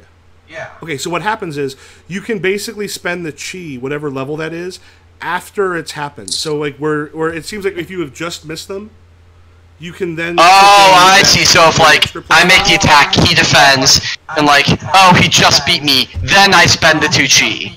Oh, okay, I was doing it wrong. Okay, cool. Yeah, that lets you just tip it over a little bit. The only difference it would really make to do it the way where we put the stuff in there, if you're using the river, it's going to give a little bit of a bonus to attack because, or I mean, I guess you could put the stuff in. It'll just sort of switch where the river is coming in because you could still use it for defense. It just means it wouldn't be. It just kind of altered that a tiny bit, but beyond that, I found that I was able to put in the stuff for all 3 of them fairly quickly. I mean, granted, like still getting used to how these work. The spreadsheet I think helps. Yeah. It might be one of those things where if I have some time, which wouldn't be for a while, to go through to maybe make it a little easier to read or put in some of the other stuff, where you can kind of put a couple bonuses into one place. Yeah, you might also want your own sheet, like just for NPCs. Well, for the thing for me, because I don't want to use many NPCs because we get crazy in here. It let me look and as I'm getting used to going from like the blue to the orange to the yellow, it let me look from their stats directly over to yours and see it. I just need to get better of that's a good point. Which one is which. Oh, actually, also what'll help is I don't know why we have this 4th player in here. Well, you can just save that and use it for. Yeah. All I did was hide it, so it still exists, and so everything's closer now. So because the nice thing is for me to double check numbers, I could just look over and catch the green. And there's a few of them where the green isn't coming in the way it's supposed to, which I can double check that. But that felt like getting used to it a little bit. It can make it so that combat isn't impossible. It isn't like hugely burdensome. It's still a little bit slower, but as we get used to it, I think we can also put some more of the role-playing stuff into the combat, where it's more character stuff happening back and forth. Because here, I guess I was still working system stuff, and had the NPC stuff was too spread out for me to do a quick. Here's winter stuff, so I can do this, this, and this. I had several pages. I have an idea for how to put those together that'll make it easier for me to check what they can do, so they didn't get to role-play as much in the middle of it. Which I think would normally be more of a thing. Yeah.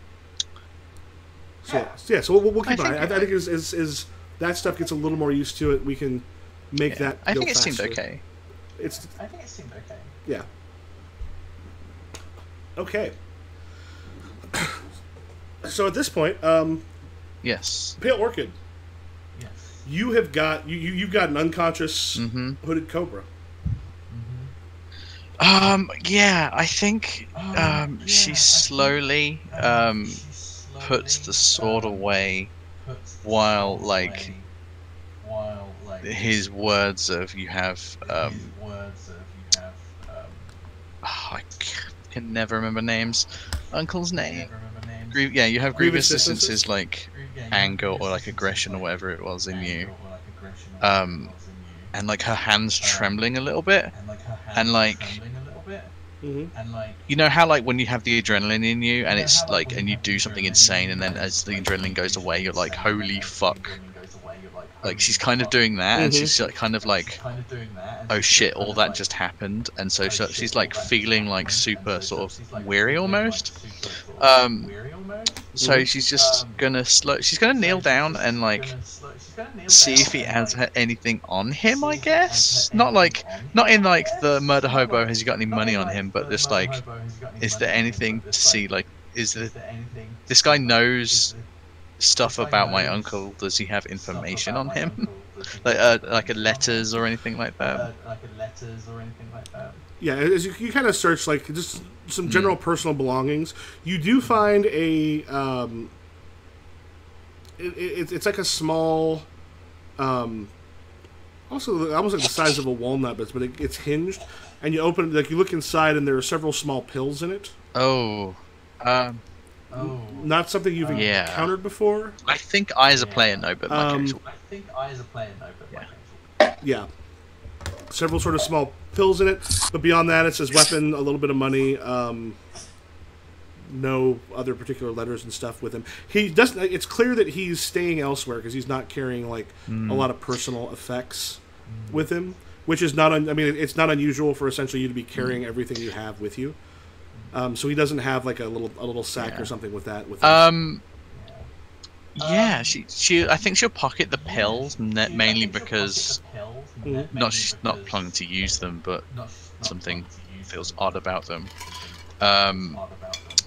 And I think she's gonna take the weapon.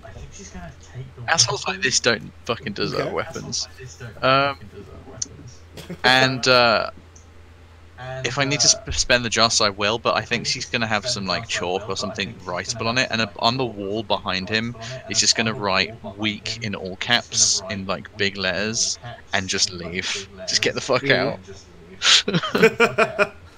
Yeah, you see basically people sort of staring at you from inside the inside the pub as you kind of kick the shit out of them and then walk away after you write. Getting the fuck out. Hurriedly leaving. I think she's gonna try to hurry back to the Blue Orchid. Is it called? Yeah. Yeah. And we'll see you end up going by where they're at, but you won't be there quite yet. Summer Salamander has kind of fallen to his knees at this point. What did you guys do? As the fire is being put out on the other one? I'm gonna probably try to get like some handcuffs off the fallen leaf guys and go, hey, you know who's been burning down all your houses? It's this guy. This guy. They sort of rush out and they're looking at him. And then they saw what was going on, and it was like, seems like fire doctrine to me. And he just sort of looks up, and he's like, spits some of the steps to be taken. He goes, "We will set this city alight." Why would you do such a horrible thing?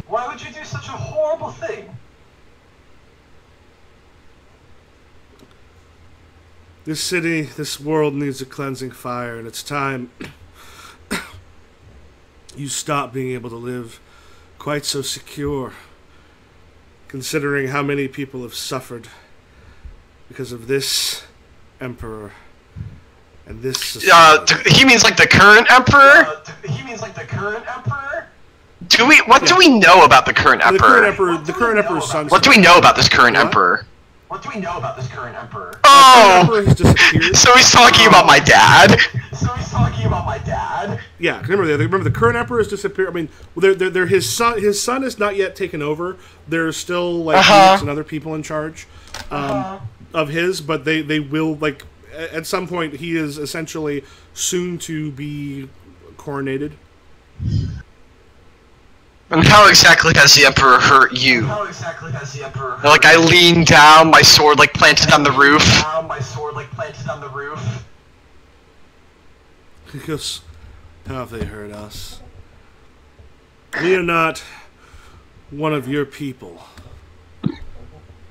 Fire Doctrine, or barbarians, you call us.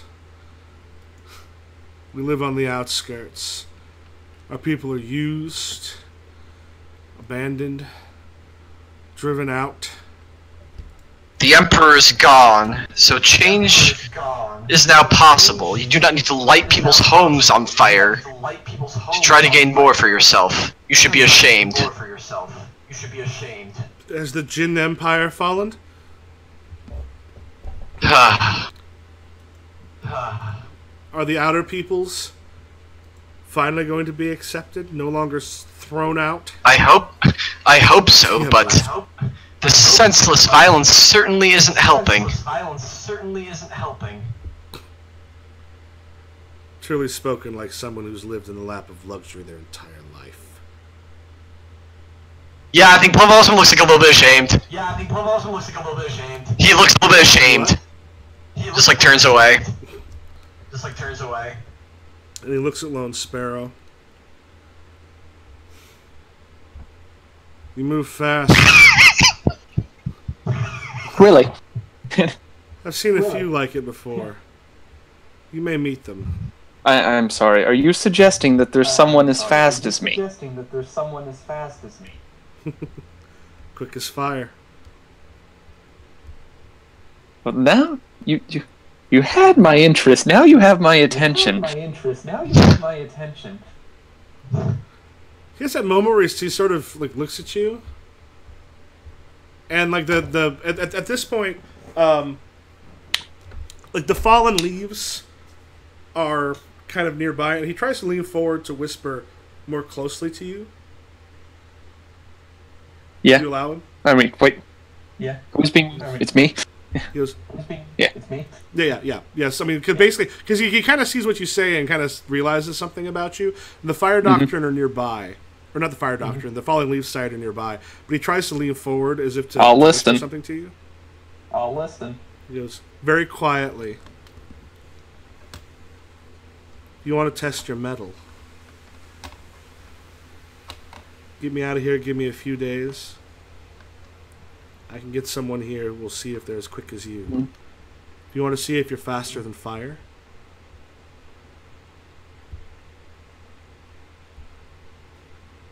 We shall see. We shall see. He kind of leans back a little bit of a smile on his face, though. Like it seems like it's someone who appreciates the fact that you are looking for that sort of challenge. Yeah. Like, And the murderous ghost comes up onto the roof. Yep. Yes. Lone Sparrow, Plum Blossom. This is one of the saboteurs. One of them. One of them. I apologize. The other one got away.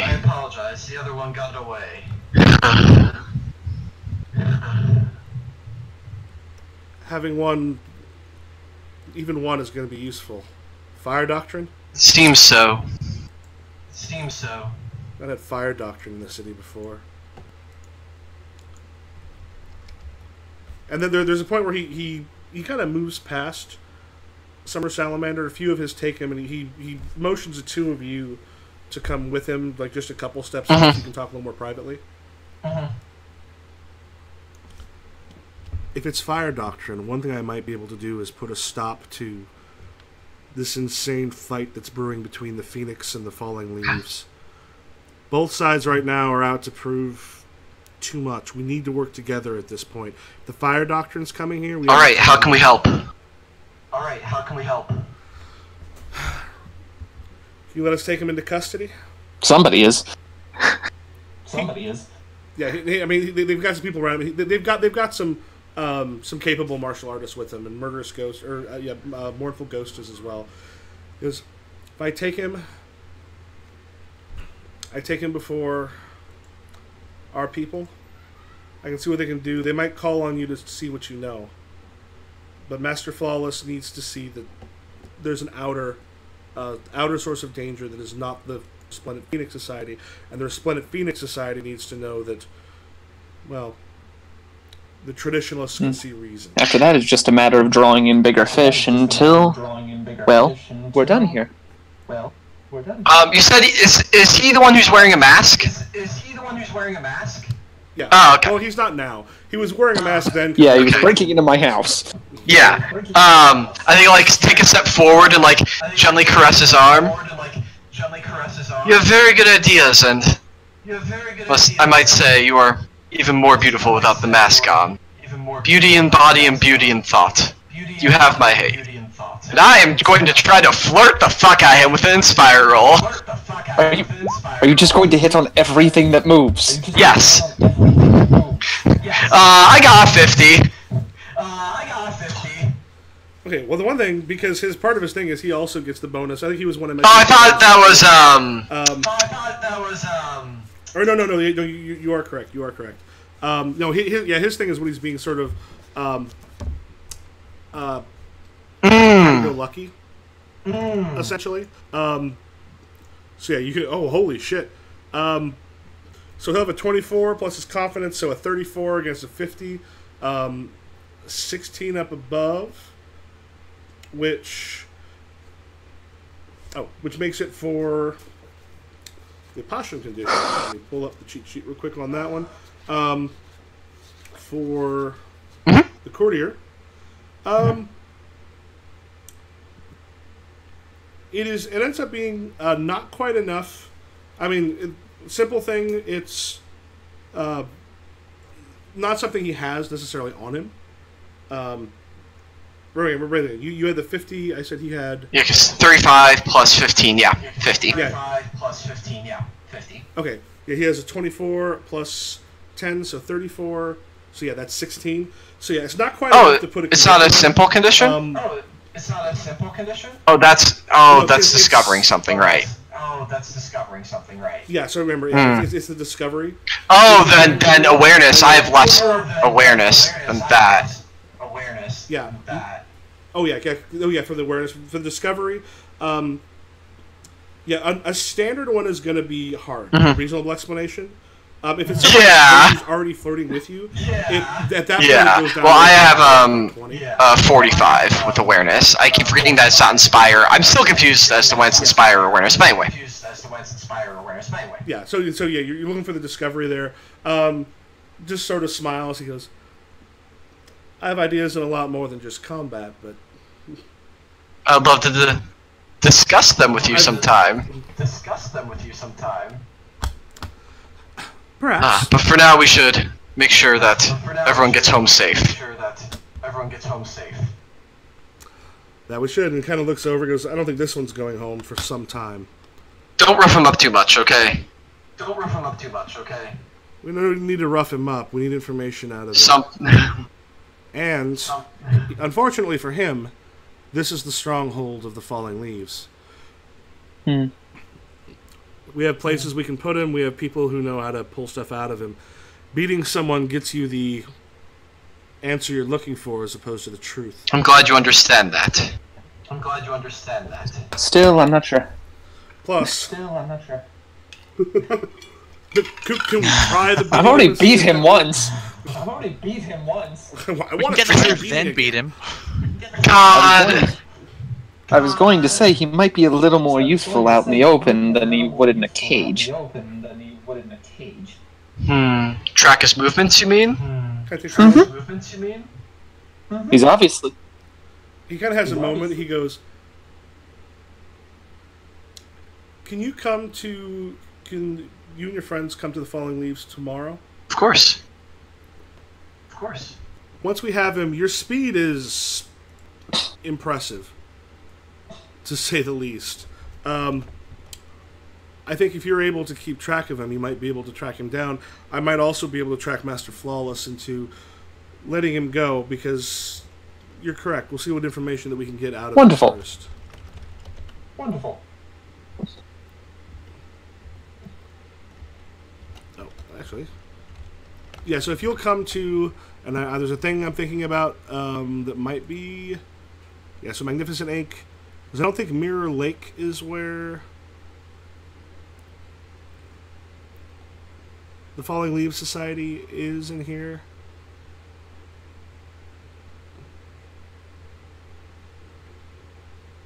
Or, let me go back up.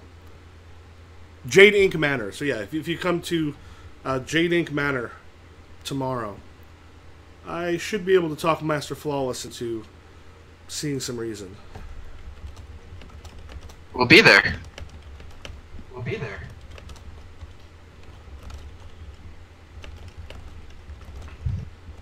Excellent. We are very much in your debt. If you need something from the Falling Leaves, please don't hesitate to ask. Plenty I want, but that can wait for another day. He sort of smiles and just turns. Alright, we're taking him to Jade Ink. And they truss him up, and have kind of wrapped up his arms and such, and take him between two horses on their way through the city. Probably close to this point, Pale Orchid, you come by this area. Like, as you're heading back towards the blue... Did you just leave him, like, knocked out? Or did you bring him with you? No. He's totally just knocked out with the words "weak" on the wall next to him. God! There's like a loose dangling like chainsword or whatever it was, also on her hip. She sees. I guess she stops and sees like the smoking house, and then notices everyone else, and it's just like fun. It was delightful. Our friend here, and like, clap, Lone Sparrow on the back, did an excellent job. Captured one of the fire doctrine. Which one? Was it Red Eagle? No. Summer, I believe. Oh, okay. And then Winter got away. He seems a little insecure. I hope I said I never wanted to see him again, but I think I might be able to talk some reason into him. When he's not busy lighting roofs on fire, that is. It's so hard to meet a man who's not lighting roofs on fire. Well, the Falling Leaves thinks that we can use the fire doctrine as a common foe to unite them and the Resplendent Phoenix. They'd like us to go to Jade Manor tomorrow to meet with Master Flawless. Try and talk some reason. That's good. Yes, I hope we can put an end to things between those two. I surely have beliefs that favor one over the other, but blood in the streets, I don't think nothing warrants that at this moment, at least. Oh, who would lose? I think it was Orn. Orn. He was doing Yeah. that for quite a while. Because I think wasn't it like his brother? Yeah. Oh, you're back. That to school. Christ, all my connections are crap.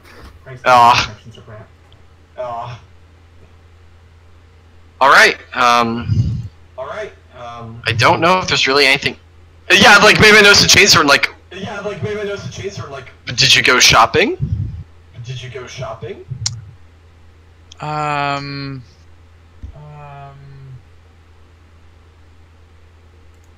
Let's just say you weren't the only person who stopped a criminal today. Oh, who was it? Anyone we know? That person that fucking Lone Sparrow? said was looking for me. Yeah, he found me. Well, glad that's taken care of. Yeah. So what now? I'm going to go take a bath. You're free to join me. In different baths, yeah. Oh, I just meant in general. I wasn't trying to. Yeah, no. You'll know when I'm coming on to you. Trust me. No, yeah, I'm joking. I'm joking. Like Sparrow's counting on his hands and is like, I think I'm the only person you haven't hit on today. I like look at you. I'm like, and your math is horrible, Lone Sparrow. There's an entire city. Oh no! I flirted with him like 5 times in the past 24 hours, and he just hasn't noticed. That's about correct. Yup! Anyways, I'm glad we're all safe, and we managed to do that, and I'm going to clean off some sweat and call the night. We have a busy day tomorrow, and, well, meeting the head of one of the societies is not something to be taken lightly. Yeah, say that again. You don't have to go if you don't want to. I think mostly they were looking for me and Lone Sparrow, but I think you were invited. We're going to meet with the head of the House of the Falling Leaves to try to convince him to put an end to their side of the feud between them and the Resplendent Phoenix Society in favor of defending the city against the Fire Doctrine. It seems like a noble cause. It does.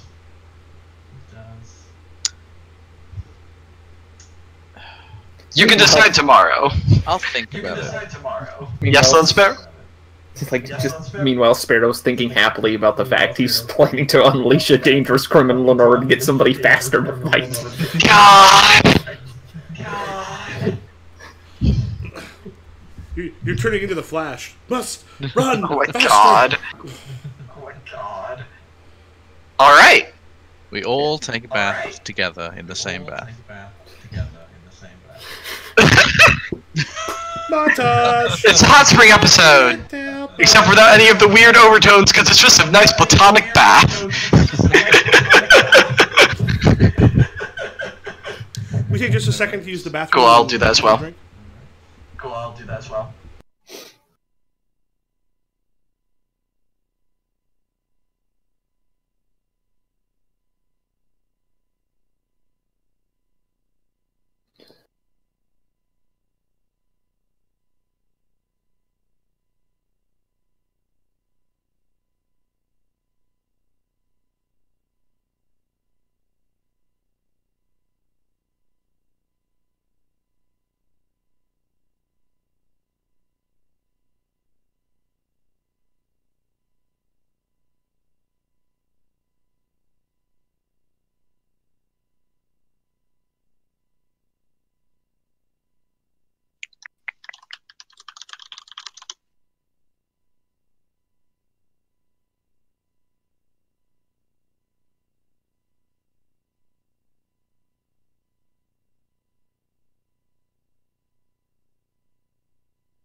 I'm back. Damn, you both steamrolled those fights. Nobody can touch me. Sword hands OP. Not even Yeah, sword hands. It's just, You're gonna have to get yourself some sort of weapon hands. Just I mean, yeah, you didn't even use your swords. You just punched. Like, did you even make your hands into swords?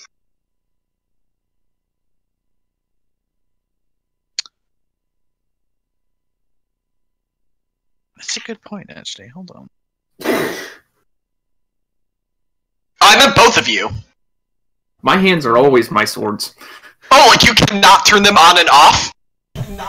They count as both at the same time because they're combined weapons. Oh, I just meant like storytelling. Like, can they be normal hands, or do you always have very sharp hands? I mean, they're not literally sword hands, right? I guess, are they like Killua, like Hunter x Hunter style?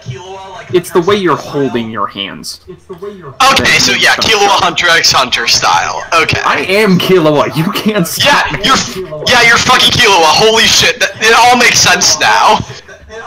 You're Killua, but less like horribly traumatized.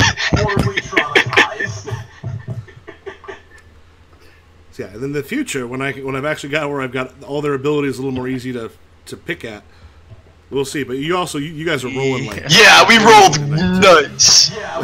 Double tens all the time. Double tens all the time. Anyway, yeah, so there's that. No, I've been reading, and apparently there is no such thing as lightning chi, even though shock is a thing that exists. No, that is it now? Chi. Yeah. Huh. Is it now? Yeah. Yeah, because remember the Chinese elements work a little. No, I'm sorry, not Earth. I think maybe it's metal. If you look up like Storm, I think it's Storm God's Fury. Maybe there is one that literally gives you. That's like a lightning attack. It's not lightning chi, but it is lightning is a part of one of the other elements. I think it might be metal. Heaven's Lightning. Is an Earth style.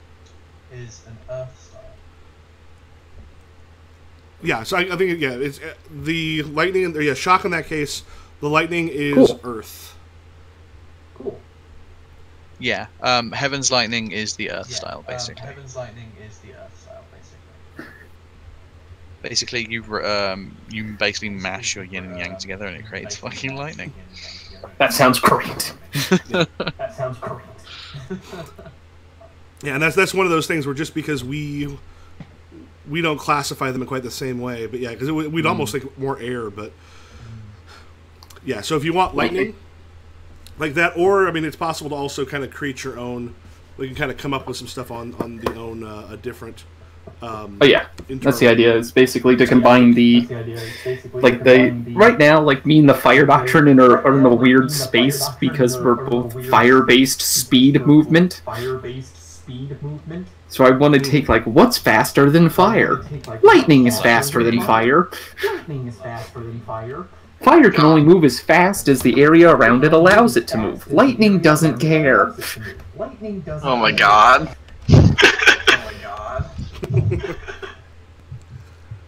Lightning just needs... Pretty much. Right. Was there more to do this session, or are we just doing deeds? There'll be one thing here. As you return to the Blue Orchid, let me make a note. Wulin, sees you fairly closely. I don't know if you look at all disheveled or if you all made yourself look like you had not. Yes, I did. Okay. She greets you when you come back. It's like, just in time. Exactly who I was hoping to speak to. Please come with me. And she goes back towards her office. Look like a little bit of a jaunt in her step. You see that a bunch of the other employees and such are talking. Like rather closely and interestedly at this point. Was that just for me or for everyone? Okay. For all of you. Alright, yeah, follow her back. That's never a good sign. She goes, I would like to give you an opportunity. The three of you have come to us in wonderful, fortuitous times, and things have improved. Here you've brought new energy and a new life. Good enough that we're looking to expand. Oh, that's wonderful. We have another place that I've bought, and I would like to move yourselves and a few others there. And, well, frankly, put the supine couch out of business. I'm honored to do this. Well, the supine chair, another pleasure house. They've been one of our main rivals for many years, and they're falling on slightly harder times, and you have brought us good fortune. With the things happening in the city, things will get interesting quickly. This is closer to the magisterial district. Working a lot more with the bigwigs around the city. And I think, well, I think the two of you would be very well enjoyed there. And I think, and then looks over at, she looks over at Lone Sparrow. And I think your skills, along with Benevolent Lynn's, will do quite a bit towards keeping that area safe in case anyone of the supine chair decides there's more that they wish to do than just shoot evil looks across the street at us. I'm happy to put my skills to the test. That's what I'm here for.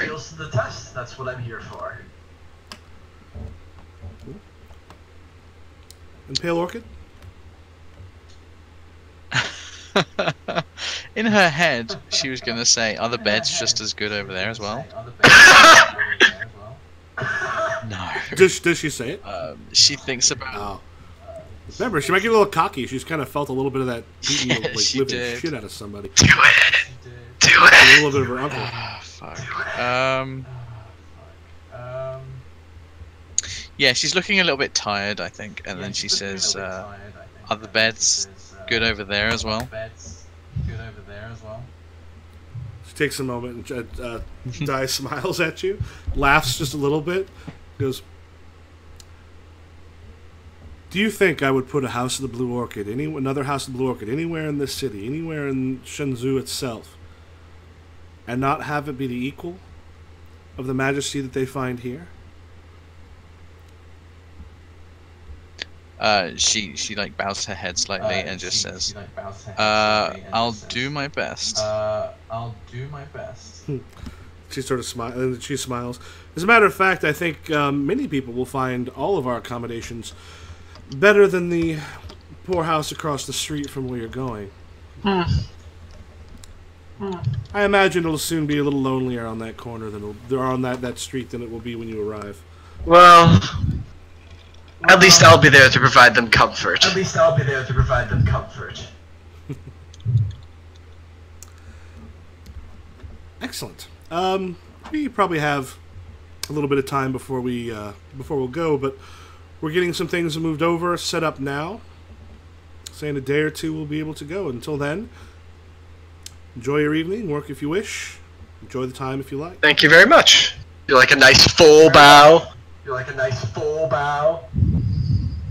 And then, like, once we turn around, I'm just, like, so excited. I looked at both of them once we walk out. I'm like, the three of us together in a new house. This is so exciting. Yeah, I don't know why I'm also... Because you clearly have the skills. You have the aptitude. Okay. You enraptured the house on your first night. And at least Plum Blossom will be aware, going closer to the magisterial district means that she's also making a play for a little bit more political pull. Oh yeah, for sure. Plum Blossom is also very much looking forward to having more of those clients.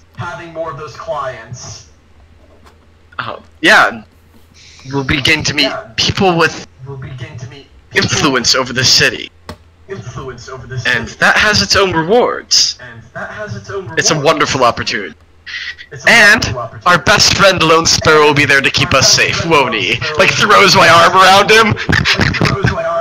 I think under her breath she says yes, because you really need him to keep you safe. Enough for me to hear or not? Yeah, for sure. Do you not admit that you feel safer with him around?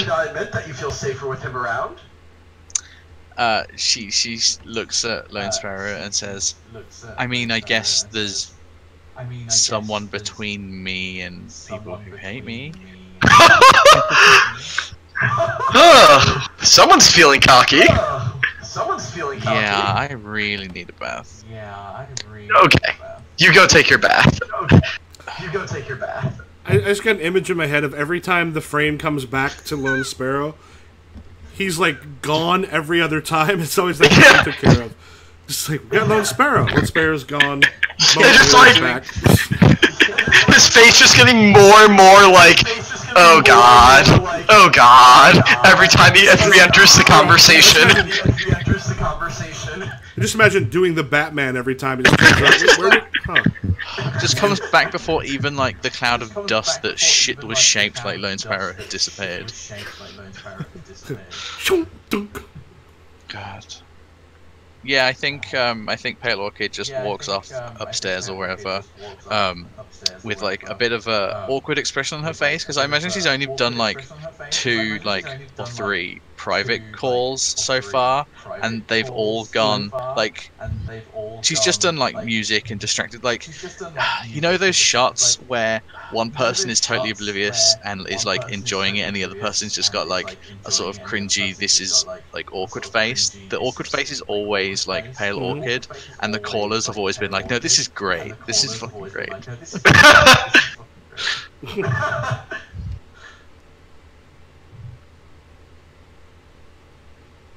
Okay, sure. You want to hit deeds? I have a horrible feeling I'm going to get no destiny tonight. No destiny? Because I assume people are going to pick my... Wait, what is it called? Let's have a quick look. Well, it wouldn't be destiny so much as entanglement, but... Sorry. Where is it? It is... ferocity. Also remember, you can start raising those up, because they'll want to use the stuff that... I mean, you showed restraint. Did I? You were going to kill him and then didn't. I mean, ruthlessness maybe, but like honestly, force maybe. Like, you just fucking kicked his ass. Like, you didn't, like, ruin his life. You just kicked his ass. Ferocity. Let me read the book. Let me read. Let's see. These are... I think I also put those in... Yeah, the virtues are one of the things in the... Ruthlessness is increasing its own well-being at the expense of others. You may earn it when you frame a political rival, when you steal a kung fu manual, when you arrange for your followers to die in an ambush because they know too much about you. See, that doesn't sound like it. What about ferocity? Does not restrain its power, but indiscriminately inflicts it upon all who oppose it. You revel in bloodshed when you humiliate... Oh, when you humiliate an opponent. Yeah. Versus force is measures your power and skill, not merely your destructive power, but true mastery over yourself and your abilities. When you achieve a suddenly high skill roll when you defeat a major opponent, when your grand plan successfully comes to fruition. Yeah, so I guess ferocity fits better. What do you think, Oren? Ferocity? What? Or can I shit? Oh, we're awarding a deed to her. Ferocity probably fits because it's about humiliating an opponent. Do you think ferocity or force? I'd almost argue individualism because this was not giving in to neither the legacy of the sword nor to another person's demands, but choosing to stay as oneself. That's an interesting take. I thought to a degree you're sort of taking up the sword a little bit. My vote's probably for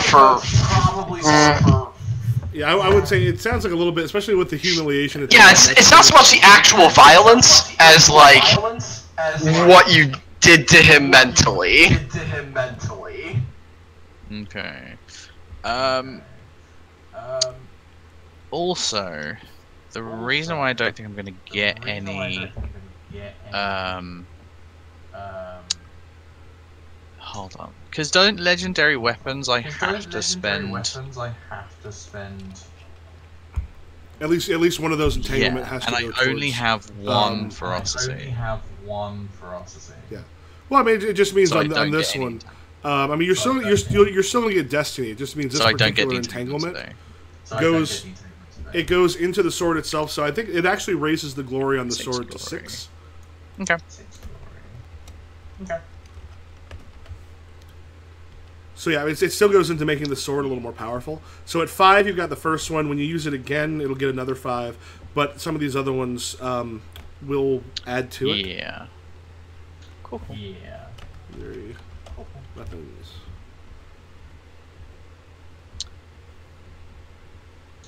Okay, and everyone will gain 2 destiny. Great. And we got so Colton's given his his deed. What about Oren and Lexa? Our destiny. The thing that stood out to me about Lone Sparrow was the desire to like arrest the person,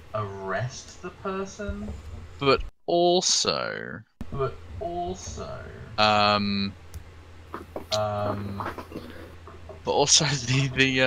the lingering, I might let this person go to face someone faster than me. But I don't know if that'll come up, like that'll be a thing for next time. I mean, that sounds like individual. Yeah, I guess that's right, but yeah, like he hasn't done it yet. So it feels wrong to award that. I would almost say force. I mean, I did talk... beat the shit out of that guy, yeah. Yeah, that was forced, but I did talk Morning Ghost into considering the plan of maybe we should let him go to catch more people. That is true. That is true. You did do that. Yeah, so I would say individualism or force. Is your speed an obsession? Yeah. Oh, yeah, we gotta do that. Yeah, 100%. The character was specifically created. He basically wanted to be this obsession about. Yeah, I would say obsession for speed. Let your obsession with speed affect your decisions on letting a potentially dangerous person go. Yeah, pretty much. I'm up for that, I guess. Okay, obsession speed. Okay, I will. That's the first time I got corrupt Joss. So you have 3 points.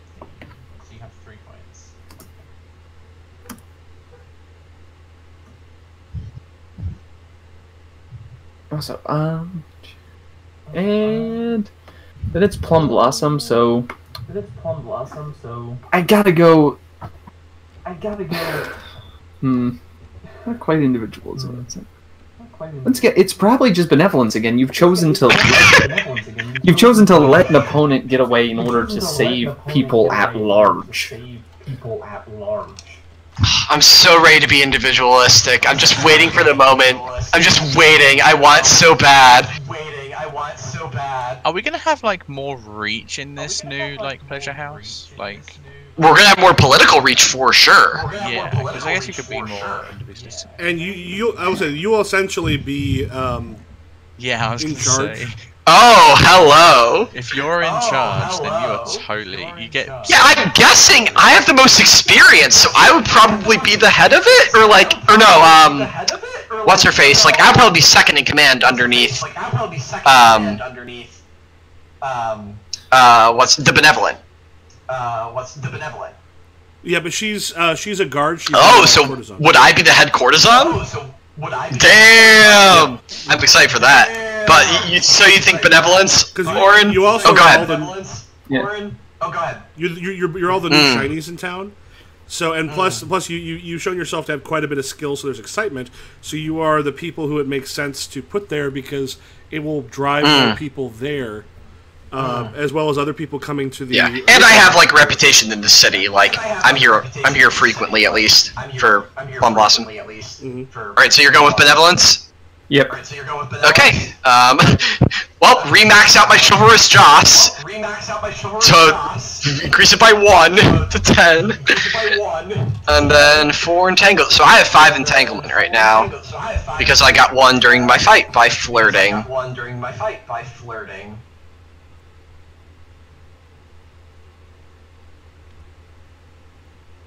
So yeah, you could do shit with me with 5.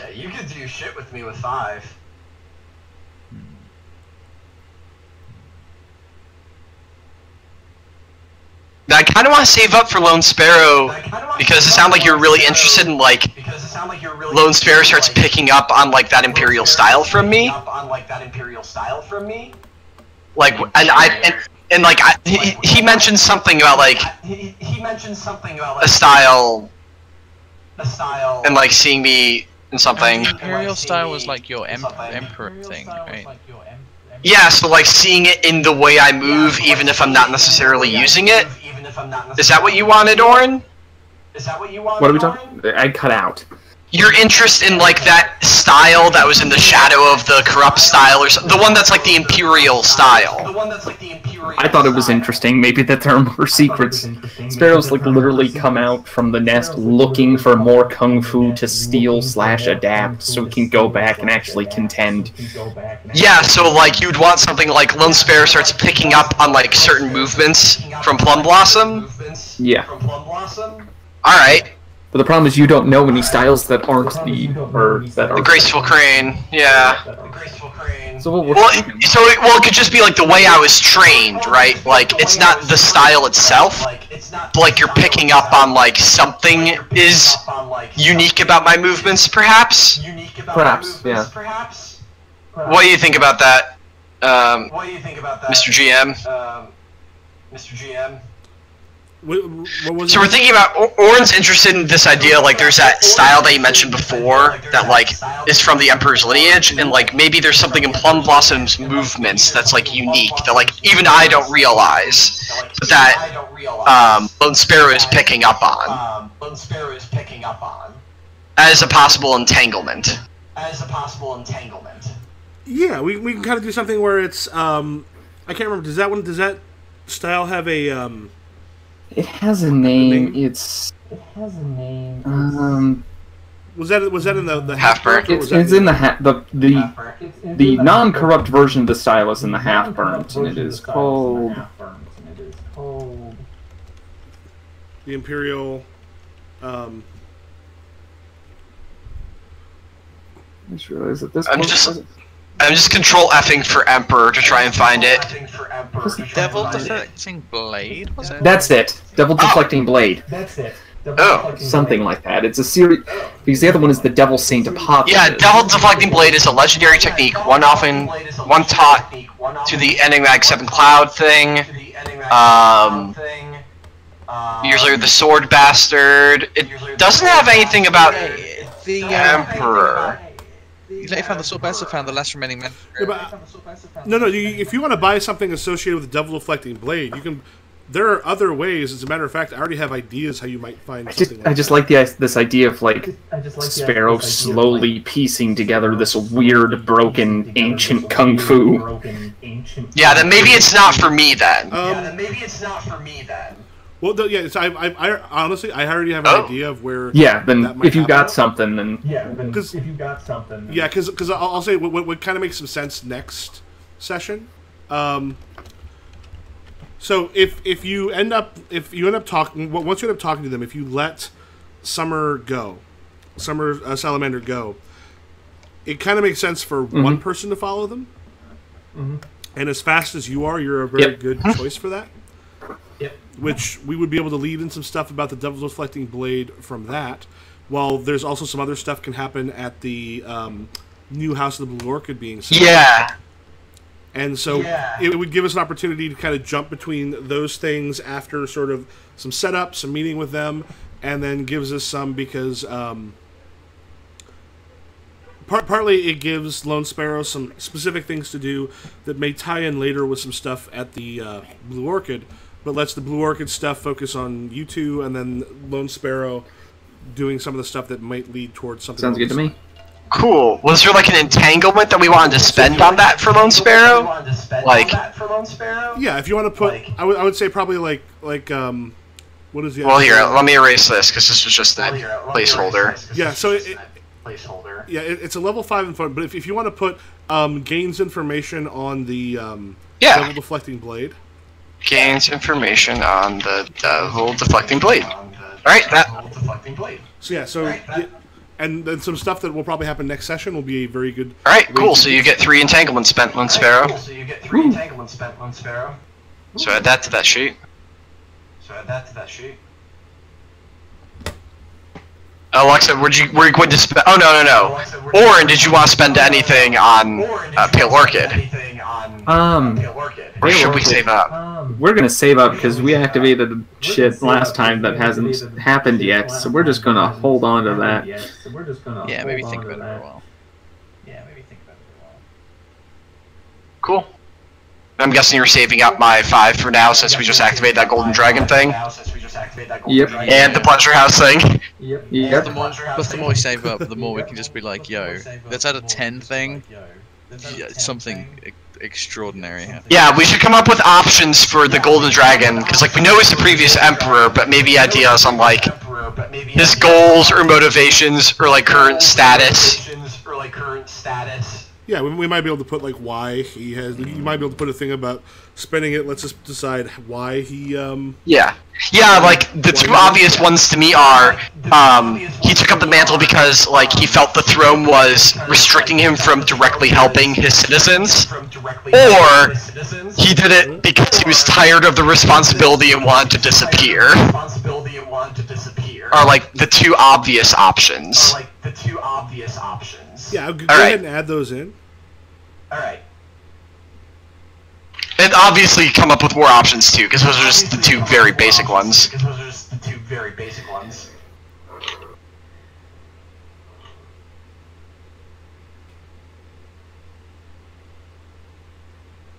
Okay, anything else? I think we're good. I think at this point, we've got some good stuff for next time as far as moving some of the story stuff along. We got some good seeds for the characters built in. Yeah. Good. Get to work into some of the administrative stuff or the magistrate shit going on in town. Yeah. And dig a little bit deeper into the fire doctrine. Dope. Yeah, digging just a little bit into the Devil Deflecting Blade, there's a couple in here that are just hilarious. Like, one of the opening techniques, Lee, is just basically gives you your cover ground waves cannot be broken. Yeah. That's ridiculous. Is that an internal style? You want to stop me from moving? It is an enlightened, formless style. Damn. Yeah, this is the end result. Yeah. Of all of my training. Yeah. Cool. Okay, that should be everything. Yeah, good sesh. Okay, talk to you guys all next week. See ya. Oh.